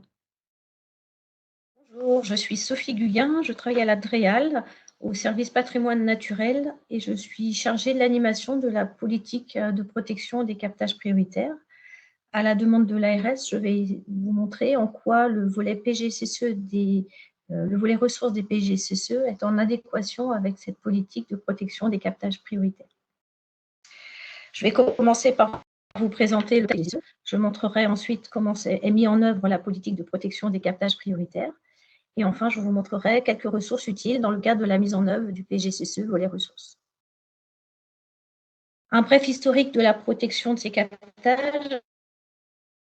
La protection de ces captages est passée par l'instauration tout d'abord de périmètres de protection dès 1964. Et c'est en 2006 qu'est apparue pour la première fois une définition plus large de l'aire d'alimentation de captage. En France, on compte environ 1000 ouvrages considérés comme prioritaires suite aux différents Grenelles de 2009 puis de 2013. En 2019, la seconde séquence des Assises de l'eau a été l'occasion d'accélérer la mise en œuvre de la politique de protection des captages et le gouvernement a traduit cette volonté dans une instruction signée le 5 février 2020 qui a conduit à la rédaction d'une stratégie régionale de protection de ces captages. Parallèlement, au niveau européen, la directive EDCH est sortie en décembre 2020 et a été transposée en décembre 2022 et a abouti à plusieurs arrêtés, dont celui qui nous intéresse aujourd'hui, du 3 janvier 2023, relatif au PGCCE, avec cet aspect volet ressources qui fait écho donc à la stratégie captage prioritaire. Je ne vais pas revenir en détail sur la directive EDCH et son arrêté d'application, mais je tenais à revenir sur les considérants qui ont été dans la directive H. Quelques points essentiels de ces considérants. La volonté bien mise en évidence de passer par une évaluation des risques liés aux zones de captage, de bien protéger ces captages des pollutions diffuses et ponctuelles, dont les pollutions agricoles, et de bien mettre l'accent qui a été mis sur les mesures préventives pour protéger les zones en amont de ces captages, notamment vis-à-vis des pesticides et des engrais. On retrouve dans l'article 8, l'article 13 et l'article 14 de la directive des mesures qui montrent la nécessité de prendre sur les zones de captage des mesures en lien avec l'activité agricole. Donc, à la fois l'identification des dangers, la mesure de toutes les pollutions, qu'elles soient agricoles ou pas d'ailleurs, mais ici ce volet agricole est mis en évidence, et la nécessité d'informer le public sur les risques liés aux zones de captage et les mesures prises pour les atténuer, y compris celles liées aux pratiques agricoles. L'arrêté du 3 janvier 2023 est résumé sous ce schéma. On vous rappelle que les PGCCE sont obligatoires pour tous les captages EDCH et qu'à l'horizon 2027, un plan lié à la zone de captage, donc le volet ressources des PGCCE, est obligatoire, sauf exception. Ce schéma montre que pour les captages qui seront jugés sensibles, la démarche de protection se rapproche de près des démarches qu'on doit adopter sur les captages jugés prioritaires, c'est-à-dire qu'il y aura l'obligation de délimiter l'aire d'alimentation de captage, de faire un diagnostic des pressions agricoles, non agricoles, et d'élaborer un plan d'action avec une possibilité de rendre certaines mesures obligatoires dans le cadre d'un dispositif ZDCE. Au niveau national, un plan eau en 2023 est sorti avec 53 mesures. L'idée n'est pas de balayer ces 53 mesures, mais de faire un zoom sur les mesures propres au captage. C'est la situation donnée sur cette diapositive. Avec, pour l'échéance 2024, avec la mesure A28, on rappelle que les préfets mettent automatiquement en place des mesures de gestion en cas de dépassement d'un seuil de potabilité. Et à l'horizon 2027, il est bien rappelé que le PGCCE intègre un volet amélioration des pratiques agricoles si la pollution est d'origine agricole dans le volet ressources des PGCCE. Au niveau régional, le plan breton pour l'eau est une déclinaison régionale du plan eau national avec des objectifs visés tant sur le plan quantitatif que qualitatif, puisqu'on vise la sobriété et la préservation des milieux aquatiques au cœur de la gestion et de la préservation de la ressource en eau. Je passe à la mise en œuvre de la politique de protection des captages pour vous montrer en quoi cette politique fait écho à ce qui vous est demandé dans le volet ressources des PGCSE. Donc, qu'est-ce qu'un captage prioritaire? C'est un captage pour lequel les critères de qualité ont été retenus sur les volets nitrates et pesticides. Attention ici, le terme sensible ne fait pas référence à la définition donnée dans la directive EDCH, mais bien à la définition selon les critères de qualité, 80% de la norme EDCH, pour les nitrates 40 mg et pour les pesticides, soit 0,08 pour un pesticide ou pour la somme 0,4. Outre ces critères de qualité, un captage a été jugé stratégique vis-à-vis également de la population qu'il dessert, ainsi que la présence sur le territoire d'une réelle volonté d'engager une démarche de protection de l'eau brute. Donc, c'est ainsi que dans le SDAGE 2022-2027, on retrouve 56 captages jugés prioritaires en Bretagne, répartis de la manière suivante, c'est dans le tableau en bleu, 23 en eau sup, 33 en eau souterraine avec des problématiques nitrates, pesticides ou les deux. Sur cette carte, la classification de ces captages, la position de ces captages prioritaires en noir et les points rouges, jaunes et orange correspondent aux captages sensibles pour les volets nitrates, pesticides ou pour les deux. La notion de sensibilité n'étant pas celle que l'on définit dans la directive, j'insiste. Un petit peu de vocabulaire pour tout le monde. On distingue bien les périmètres de protection, les PPI, PPE et PPR, de l'AAC, qui est bien la surface totale sur laquelle une goutte d'eau tombée au sol rejoindra le captage. Donc, c'est plus vaste que l'aire d'alimentation de captage. Et je reviendrai sur la notion de ZPAAC tout à l'heure, qui peut être équivalente à l'AAC ou plus petite. En ce qui concerne la réglementation dans ces zonages, on distingue bien la réglementation au titre du Code de la santé publique sur les périmètres de protection, de la réglementation sur les aires d'alimentation de captage, avec une base juridique différente. Je insiste de nouveau sur le fait qu'à l'initiative du préfet, il peut y avoir la mobilisation d'un dispositif ZSCE, zone soumise à contraintes environnementales, sur la zone de protection de l'AAC, ce qu'on a appelé tout à l'heure dans le schéma la ZPAAC. En quoi consiste réellement la démarche captage prioritaire et en quoi elle fait écho à la démarche PGCSE que l'on vous demande pour le volet ressources? Cette diapositive devrait vous éclairer. Dans un premier temps, dans la démarche captage prioritaire, on demande à délimiter l'aire d'alimentation de captage. Éventuellement, si on est dans le cadre d'un dispositif ZSCE, on prend un arrêté de ZPAAC, donc zone de protection de l'aire d'alimentation de captage, qui peut être équivalente à l'aire d'alimentation de captage ou plus restreinte s'il s'agit par exemple de protéger des zones qui sont plus contributrices à la pollution. On identifie en deux les sources de pollution, qu'elles soient agricoles ou non agricoles, et on adosse à tout ça des plans d'action volontaires.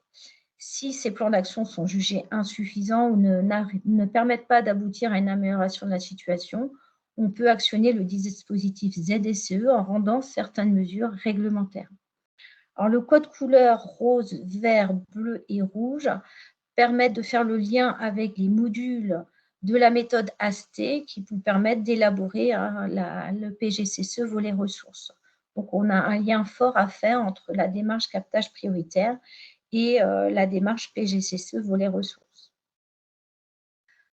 En ce qui concerne les ressources qui peuvent vous être utiles dans le cadre de la mise en œuvre du PGCSE volet ressources, à savoir qu'il existe au niveau national différents outils et sites dont je vais vous parler. Donc, le premier, c'est l'Office international de l'eau, loi eau, qui propose le site Air Captage. Je vous ai mis un lien possible pour aller voir un captage prioritaire dans le 22 qui est l'urne, avec une description assez précise de l'aire d'alimentation de captage, avec pas mal d'informations, notamment sur le parcellaire, sur les pratiques agricoles, les groupes agroécologiques présents, etc. Donc, une richesse d'informations également sur la qualité de l'eau en amont du captage. Le site de l'OFB, le centre de ressources de l'OFB, propose régulièrement des webinaires. J'en ai sélectionné un ici pour l'exemple. Un webinaire qui s'appelait Aire d'alimentation de captage zéro phyto, analyse des freins et des leviers. Donc, je vous invite à consulter. Ce centre de ressources de l'OFB propose également des retours d'expérience de démarches de protection qui sont intéressantes également à consulter. Au niveau Bretagne, l'Adréal a mis en œuvre un visualiseur dédié au captage prioritaire.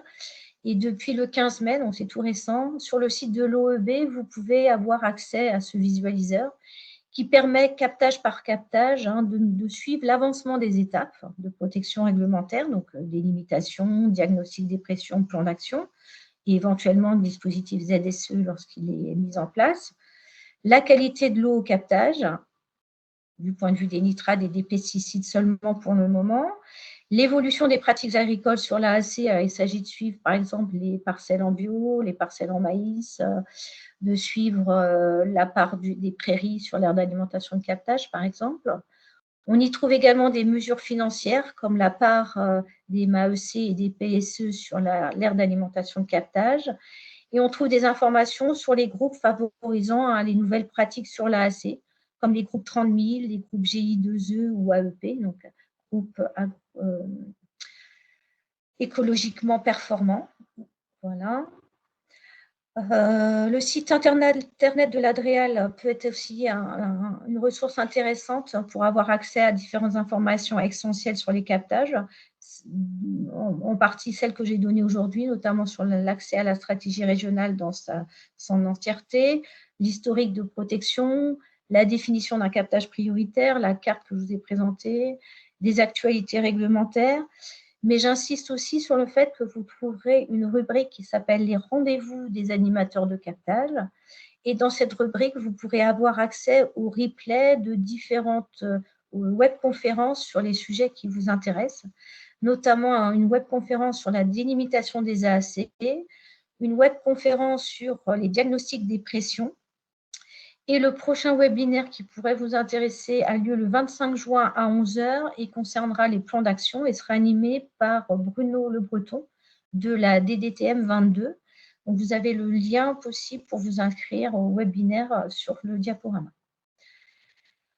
En conclusion, et pour retenir les points essentiels de ma présentation, il est essentiel de retenir que dans les considérants de la directive EDCH, on insiste sur le fait que les mesures préventives sont bien celles qu'il faut retenir, que les mesures curatives sont coûteuses et que donc il faut absolument privilégier des mesures préventives sur les aires d'alimentation de captage. Il y a d'ailleurs une étude de l'Agence de l'eau Seine-Normandie qui montre que le coût du préventif est toujours inférieur à celui du curatif.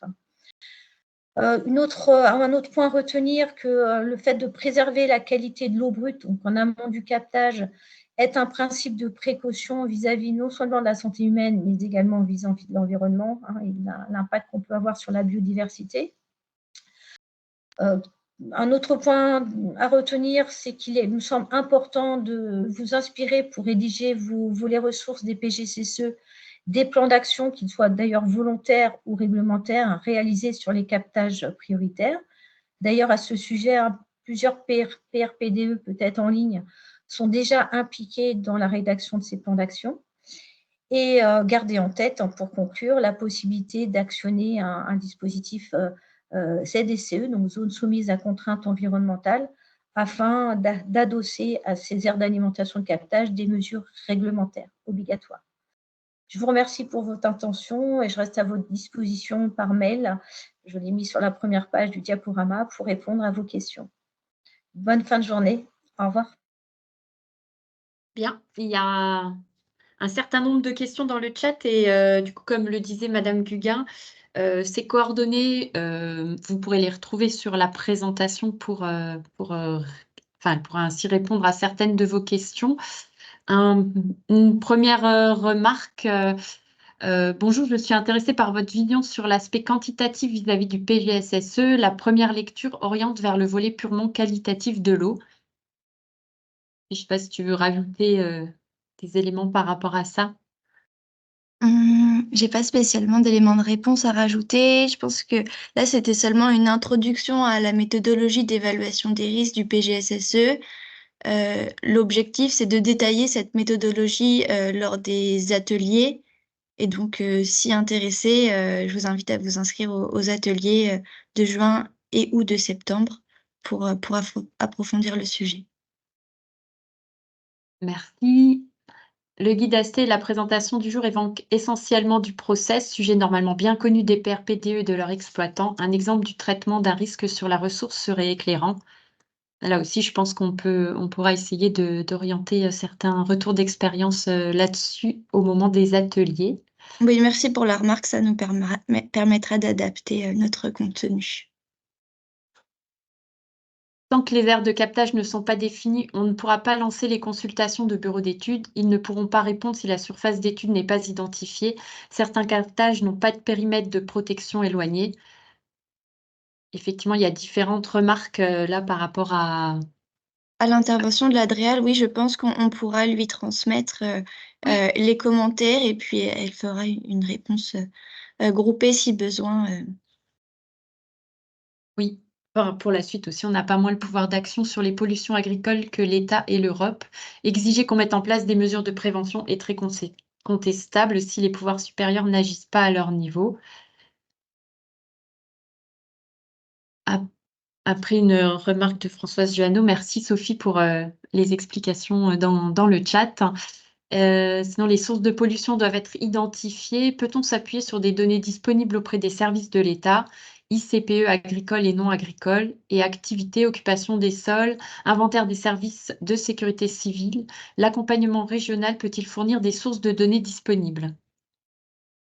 Oui, j'espère que la partie 3 a partiellement répondu à la question sur les dispositifs qui peuvent aider les PRPDE pour ce champ-là. D'accord, il y a une précision du coup de Françoise Giano par rapport à ta réponse, Sophie. Merci, je pensais plutôt aux activités non agricoles, industrie, rejet de steppe, etc., qui devraient être bancarisées au sein des services de l'État. La PRPDE connaît normalement son historique de protection.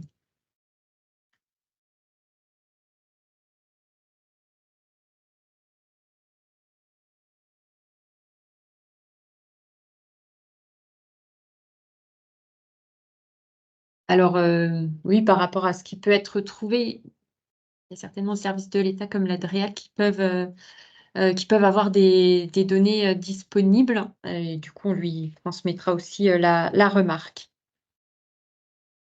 Voilà, s'il n'y a plus de remarques ou de questions, je propose qu'on passe au retour d'expérience. Monsieur De Smet, vous êtes bien connecté? Oui, oui, tout à fait, je suis avec vous. Parfait.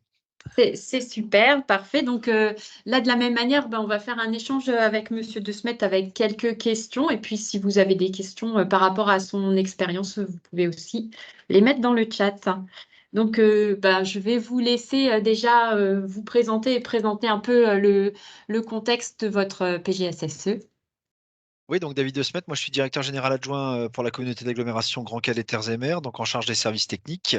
Et j'ai suivi le dossier de l'eau potable à l'époque où j'étais à la ville de Calais, hein, la ville centre.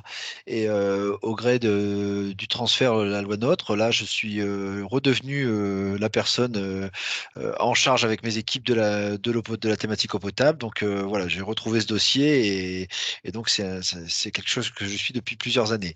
Donc Grand Calais, c'est 14 communes à un petit peu moins de 100 000 habitants et près de 40 000 abonnés sur le périmètre dont on va parler, puisque en fait nous avons 3 zones sur l'agglomération. On a 2 syndicats côté Est et Ouest, hein, où on est en représentation substitution, donc on n'a pas la compétence directement, et 4 communes sur lesquelles il y a des DSP qui ont été transférés au 1er janvier, et donc sur lesquelles Grand Calais est compétente. Donc, on s'est focalisé, nous, dans le cadre de notre PGSSE, sur les 4 communes concernées, donc qui sont Calais, Sangatte, Coquelles et Coulogne, et qui représentent c'est environ 40 000 habitants. Ces 4 contrats de DSP, donc on a un délégataire, hein, qui est Suez pour ne pas le nommer, avec lequel on travaille depuis assez longtemps sur différentes thématiques. Et donc le PGSSE a été la continuité d'un travail qui était entamé depuis plusieurs années et qui, on va le voir, nous a permis de formaliser pas mal de choses.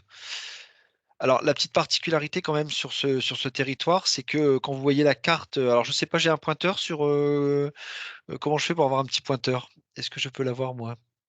Alors, oui, Je sais plus. normalement. Où est-ce qu'on le retrouve?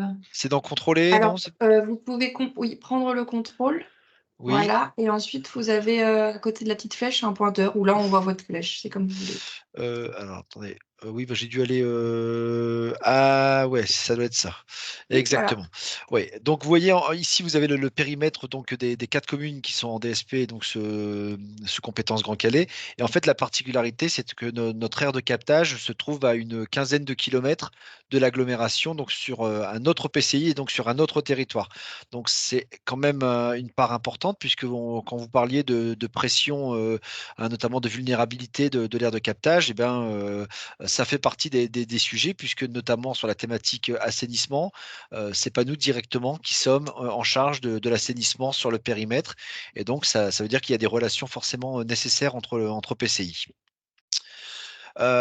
Pour donner quelques chiffres aussi, pour vous ayez une petite idée, hein, notre réseau d'eau potable, c'est environ 460 kilomètres de réseau, avec un rendement qui est supérieur à 85% sur les 4 communes concernées. On a 17 ouvrages de captage. Donc voilà, et on a 6 réservoirs, 3 stations de surpression, qui sont là aussi des nœuds un petit peu dans notre distribution d'eau. On a un prélèvement annuel de l'ordre de 5 millions de mètres cubes avec une DUP à 25 millions. Donc, pour vous dire que le sujet quantité n'a pas été la principale priorité. Néanmoins, il est intégré tout au long de la démarche PGSSE. On a des interconnexions avec les communes voisines du territoire de Grand Calais. Et ces interconnexions, néanmoins, sont assez précaires, c'est-à-dire qu'on fait vraiment du dépannage, mais on serait incapable de fournir des grandes quantités sur un temps assez long de par des problèmes de pression et autres. Donc ça aussi, c'est pareil, c'est ce qu'on va voir après dans le PGSSE. À ce stade, vous voulez peut-être déjà intervenir, je ne sais pas, sur. Oui, ben peut-être pour lancer la discussion sur le PGSSE, vous avez été pionnier finalement dans le lancement de ce PGSSE, parce que vous êtes parti déjà il y a un certain temps. Quelles étaient vos motivations par rapport à ça? Alors, par expérience, hein, en fait, moi, j'étais à l'origine du plan communal de sauvegarde sur la ville de Calais et de pas mal de tentatives de démarche qualité avec mes services, notamment collecte et autres. Et donc, enfin, j'ai toujours eu cette sensibilité de la gestion du risque. Et pour moi, c'était le PGSSE. En fait, c'était anticiper la crise et vraiment se préparer à éviter la crise. Et puis, si jamais elle arrive, de savoir réagir. Et donc, un PGSSE, pour moi, ça couvre tous ces axes-là, ces volets-là. Et donc, c'était sur un sujet aussi sensible que l'eau, c'était pour moi important d'avoir un outil, une sorte de feuille de route qui nous permette de mettre en place déjà un état des lieux, on va le voir après, et ensuite des mesures correctives et de faire évoluer ça au cours du temps parce que de nouveaux risques apparaissent, parce que d'autres ont été réglés et donc on doit juste veiller à ce que tout ce qu'on a fait reste bien en place pour avoir une certaine pérennité dans cette thématique de la distribution de l'eau potable. Voilà, donc c'était Et pour ça qu'on a vraiment voulu partir vite et en fait, au gré du transfert aussi, parce que le transfert de l'eau potable nous a amené à devenir compétents, on s'est dit qu'on a regardé un peu le fonctionnement de l'existant et on s'est dit qu'il y avait quand même pas mal de carences. Aujourd'hui, on avait laissé un petit peu les clés aux délégataires et on s'est dit que, au niveau de l'agglomération, on avait, les outils et les agents, suffisamment compétents pour prendre cette compétence et reprendre aussi un petit peu la main sur le service, public de gestion de l'eau, quoi. les élus vous suivez en fait ou vous avez dû les convaincre pour vous Alors, lancer? concrètement, quand on parle de sécurisation de la ressource en eau, quand on parle de qualité de l'eau distribuée, généralement les élus sont assez sensibles à ces thématiques. Donc j'ai pas eu à forcer le destin pour les amener à nous suivre. Et donc c'est plutôt quelque chose qui s'est fait naturellement au gré des enjeux, quoi. D'accord, OK, vous avez ensuite une petite diapo par rapport à la méthodologie que vous avez mise en œuvre. Je vous laisse la Ouais, commenter. alors bon, on a, enfin, encore une fois, on n'a pas inventé l'eau chaude, hein. Il suffisait de prendre le guide de l'AST qui était très bien fait. On s'est fait accompagner d'un bureau d'études parce que même si en interne on avait un petit peu de ressources, on estimait qu'avoir un regard extérieur et un pilote sur la partie, toute la partie préparation du PGSSE et puis jusqu'à l'amener en phase 4, hein, vous voyez, où l'élaboration et la mise en place des outils, on estimait que cette partie-là était très technique.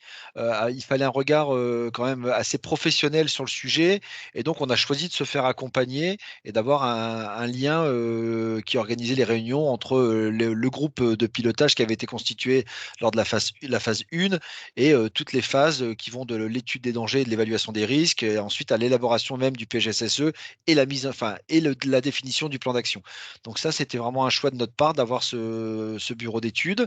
Alors, comme vous le voyez, une étude qui a coûté environ 30 000 € hors taxe, ce qui est relativement, je trouve, faible par rapport aux enjeux qu'il y a derrière un PGSSE, avec un montant d'aide financière de 70% de l'agence de l'eau, donc ce qui vraiment encore diminue la charge pour le PCI. Donc, pour nous, c'était même pas un sujet de ne pas y aller. Une étude qui a duré presque un an, donc relativement menée rapidement. Et maintenant, on en est arrivé à la phase 4 où on est en train de mettre en œuvre le plan d'action et on a des réunions avec le délégataire tous les 6 mois où on évalue un peu ce qui est mis en place, on voit l'avancée des actions de moyen terme, enfin court terme, moyen terme, long terme. Et puis, eh ben, on met aussi à jour ce PGSSE au gré des événements. Je prendrai par exemple dernièrement avec les fortes inondations qu'il y a eu dans les Hauts-de-France, on a eu en fait, des résurgences de nappes qu'on n'avait pas eu depuis plusieurs années, et en fait des pollutions possibles du forage par justement, enfin un peu du puits artésien, par tous les sédiments qui étaient charriés lors de ces inondations.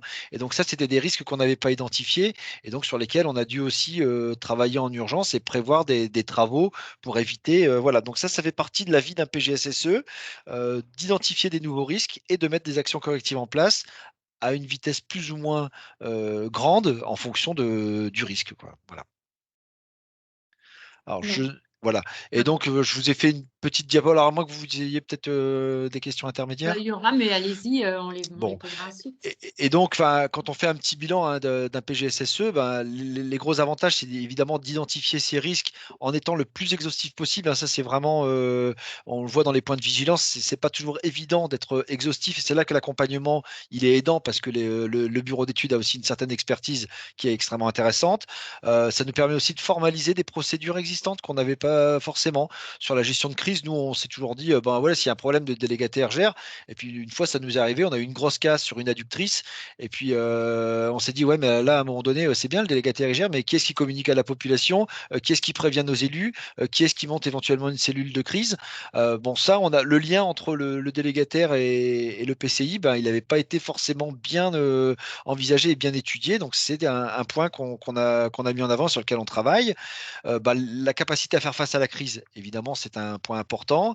Et puis surtout, la création d'un comité de suivi avec les différents acteurs de l'eau, alors qu'on réunit au gré des thématiques. C'est-à-dire que si on travaille sur, par exemple, les pollutions possibles au niveau de l'aire de captage, on va inviter le PCI voisin pour leur demander un peu leur actualité en termes d'assainissement, les éventuels problèmes qu'ils ont, de bien nous prévenir en cas de rejet non conforme sur la station d'épuration. Toutes ces choses-là font partie de la vie du PGSSE. Et donc, pour moi, c'est une vraie opportunité de sécuriser la production et la qualité de l'eau, hein, parce qu'il y a des travails, comme je vous l'ai dit, il y a un travail de court terme, mais il y a aussi le long terme, hein, quand on voit la protection de la nappe, et améliorer aussi, gérer les besoins futurs, c'est-à-dire on travaille sur le maillage du territoire, le maillage au sein de l'agglomération, mais aussi avec les agglomérations voisines, voilà, parce que nous, on a un PGSSE, mais il y a des communautés de communes voisines ou des communautés d'agglomération voisines qui ont besoin besoin de grandes quantités d'eau et qui nous approchent pour faire des maillages. Voilà, donc tout ça, c'est intégré dans la vie de notre document. Et donc, pour nous, c'est une très bonne expérience et c'est quelque chose qui demande beaucoup de temps à faire vivre. Néanmoins, il ne faut pas l'occulter. Si on veut le faire bien, ça demande du temps, ça demande de l'investissement et ça demande des réunions fréquentes avec des groupes de travail sur des thématiques précises pour vérifier qu'on suive ce plan d'action et qu'on le mette en œuvre. Voilà. Merci beaucoup pour ce bilan. Alors, on l'a vu, il y a beaucoup de questions par rapport au PGSSE ressources. Est-ce que vous avez divisé votre PGSSE en PGSSE ressources, PGSSE distribution? Et là, je vois dans le chat, il y a une question. Est-ce que vous avez des exemples d'actions par rapport à ce PGSSE plus ressources? Alors, sur le PGSSE ressources, on est plus sur. Alors, il y a deux volets pour nous. Le volet long terme sur lequel on a mis en place des actions. Alors, auparavant, c'était l'Agence de l'eau qui nous accompagnait sur l'opération de reconquête de la qualité de l'eau, un LORC. Maintenant, c'est le CAR ou le CARE, selon comment on l'appelle. Voilà. Donc, ces actions-là on va dire, moyen à long terme sont des actions de prévention, de communication, d'incitation au changement des pratiques culturelles et autres. Donc, ça, c'est sur l'action ressources, je rejoins pas mal de participants sur le fait que effectivement notre capacité à agir n'est pas toujours à la hauteur de nos espérances, mais en tout cas, on travaille dans ce sens-là, d'autant plus qu'on est touché par des phénomènes d'érosion-ruissellement, et donc les agriculteurs sont chez nous soumis à différentes pressions aussi de la part des collectivités sur ces sujets-là. Et puis on a des volets de court terme sur la gestion de crise, des pollutions de la ressource par des pollutions accidentelles, sécuriser nos forages, sécuriser des ouvrages qui auraient été désaffectés parce qu'ils n'ont plus d'utilité. Voilà, il y a toute une partie de travail qui est sur du court terme, où là, on a des travaux qui sont déjà partis quelques mois après la finalisation du PGSSE. On avait déjà des travaux prévus sur les ouvrages pour les sécuriser de manière plus forte. Bien, merci. Alors, on a une question. Est-ce que vous utilisez une GED, gestion électronique des documents? Alors, pas encore. On est en train, nous, à l'échelle de l'aglo, de développer notre GED, et donc on peut avoir des accès extérieurs. Donc c'est prévu aussi qu'on ait un partage commun avec notre délégataire de documents, notamment pour la gestion de crise ou autre. Donc, mais pour l'instant, c'est pas encore mis en place. Mais ça fait partie des pistes.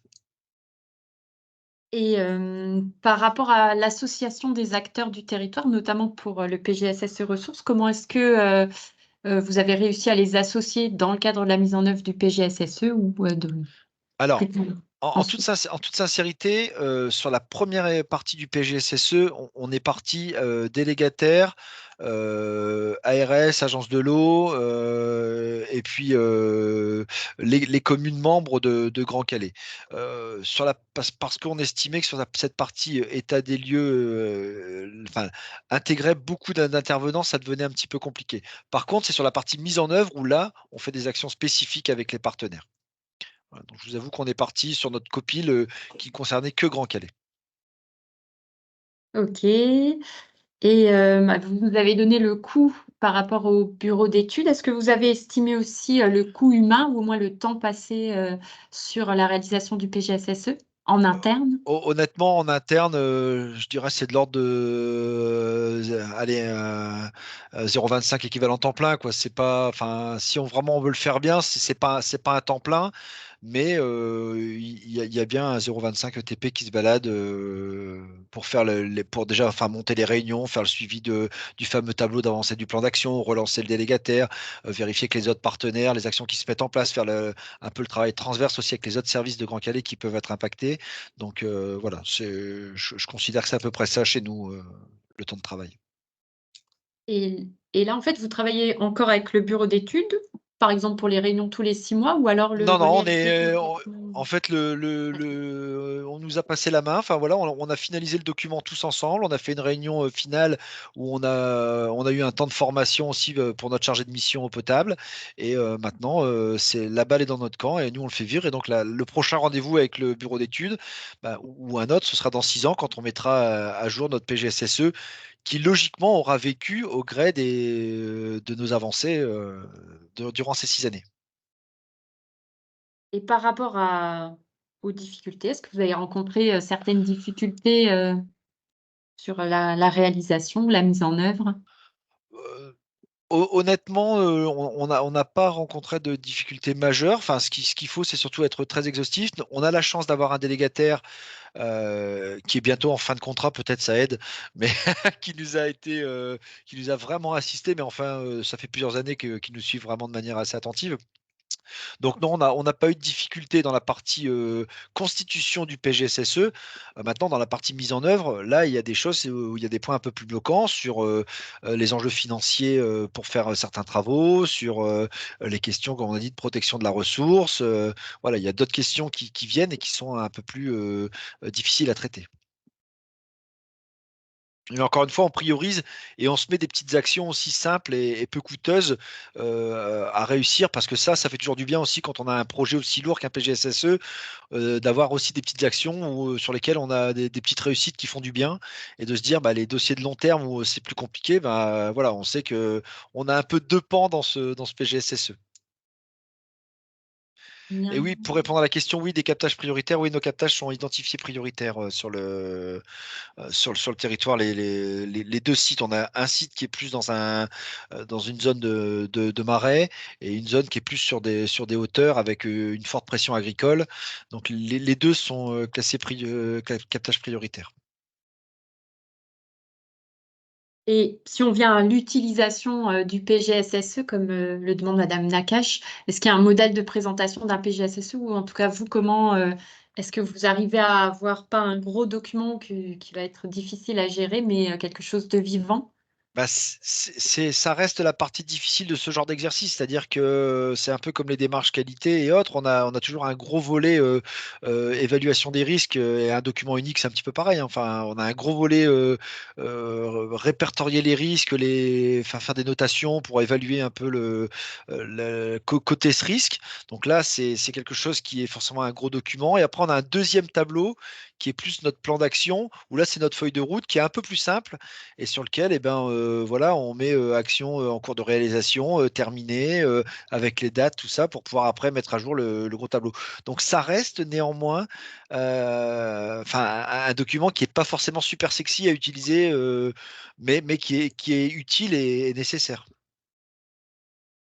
Et là, vous mettez à jour en fait tous les 6 mois par le biais de la réunion que Tout à vous fait. avez. Vous envisagez de faire de la même manière sur le long terme ou vous avez dans l'idée de faire Non, différemment? non, mais on est parti on a défini des réunions de tous les 6 mois, alors même si avec notre délégataire, on a des réunions trimestrielles.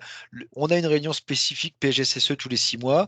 Et voilà, si on a des points à aborder entre deux, on les aborde en réunion trimestrielle, hein. Si on voit qu'il y a une action qui avance pas et qu'on attend d'eux un peu plus de réactivité, on leur rappelle lors des réunions trimestrielles. Voilà, mais on a des réunions spécifiques pour vraiment faire le point sur tous les dossiers prioritaires et sur notre feuille de route qu'on s'est fixée année par année en se disant ça, cette année, on le traite et d'année en année, on évolue comme ça, quoi. Alors, une question, le suivi tous les 6 mois se fait aussi avec le cabinet qui a réalisé le PGSSE? Non. Donc la réponse est Non, non, hein, on a vraiment pris la main à 100%. On a eu le document fini et puis maintenant, c'est nous qui gérons notre propre PGSSE. bien. Je ne sais pas s'il reste des questions. Allez-y, allez-y dans le chat. Sinon, Monsieur De Smet, je vais vous remercier d'avoir accepté de témoigner aujourd'hui. Je vous en prie, c'était un plaisir. Ben, merci beaucoup. Et puis, il y a avez-vous déterminé un budget pour le PA? Le plan Plan d'action. d'action, peut-être. Ouais. Oui, le plan d'action, il a été, alors je l'ai plus en tête, hein, il a été chiffré. Ça monte forcément à plusieurs millions, hein, comme ce que je vous l'ai dit, en fonction de notre feuille de route. Ben, on a été plus ou moins ambitieux, donc on a les actions simples et puis on a les actions complexes, et notamment sur l'entretien de certains ouvrages un petit peu spécifiques, comme des réservoirs qui sont des réservoirs très anciens, où on a des gros travaux de génie civil et de ça. Ben là, on peut avoir des dégradations de la qualité de l'eau. Donc, on a un programme de travaux sur cet ouvrage, par exemple, qui était évalué à 1,5 million d'euros. Donc ça rentre dans notre plan d'action. Voilà, et après, on essaie de se mettre des échéances. Donc oui, à chaque fois, on a essayé de chiffrer les actions qu'on pouvait, en tout cas, dans le plan d'action. Bien, merci. Donc, on va, on va pouvoir conclure ce webinaire, hein. Merci beaucoup à vous. Merci beaucoup à tous les intervenants, à l'ARS Bretagne qui a permis que le webinaire se fasse. Merci beaucoup à tous pour votre participation. Alors, je rappelle que dans le chat, il y a le lien vers le questionnaire à compléter. Ça vous prendra que 2 petites minutes. Merci Chloé de l'avoir remis. Et puis également les liens vers les ateliers de juin et de septembre. Alors, on sera très heureux de vous y rencontrer en présentiel. Et je ne sais pas, Muriel, si tu veux donner un petit mot de conclusion. Bah, écoutez, merci Sophie pour cette prise de parole. Bah, écoutez, j'espère que nous aurons réussi voilà, à vous embarquer dans ce webinaire de premier pas pour les PGSSE, qu'on vous aura donné les billes pour poursuivre sur la lancée ou avoir envie de vous lancer, désacraliser en tout cas la démarche et ne pas avoir peur de partir, sachant qu'on vous l'a dit, il n'y a pas de PGSSE parfait, que le fait de se lancer, ça mettra peut-être en évidence certains points qui seront l'occasion d'une révision d'un PGSSE ou d'une voilà, sans parler de grande révision, d'une petite remise à jour d'un focus ou d'un autre. Donc voilà, à mon sens, il ne faut pas hésiter à partir. Je pense que les ateliers pourront aussi, de juin et de septembre, vous aider à démarrer dans la démarche. Et très prochainement, comme on vous l'a dit en introduction, donc il y aura une page dédiée sur le site de l'ARS Bretagne, donc santé environnement eau potable avec une rubrique PGSSE où on vous mettra voilà tout un kit à disposition avec des liens vers l'ensemble des personnes, des services de l'État voilà, ou des institutions qui ont répondu présent aujourd'hui et qui seront là pour vous aider autant qu'on faire se peut dans vos démarches. Et effectivement, et vous retrouverez aussi sur l'ensemble des plateformes partenaires voilà, la possibilité de revoir ce webinaire enregistré. Donc, merci à tous et voilà. Rendez-vous prochainement pour les ateliers. Et une petite question, Muriel, est-ce qu'un 3e atelier à Rennes serait possible? Écoutez, voilà, c'est pas programmé pour l'instant, mais bon, on ferme pas la porte. Si effectivement on se rend compte qu'il y a une nécessité, on prendra ça, voilà, on le note en tout cas. Voilà, vous avez déjà 2 dates à disposition d'ici à septembre. Et puis, s'il est nécessaire de répondre encore plus ou de poursuivre, on prendra note. Merci. Eh bien, bonne journée à tous. Merci beaucoup. Merci Jérôme.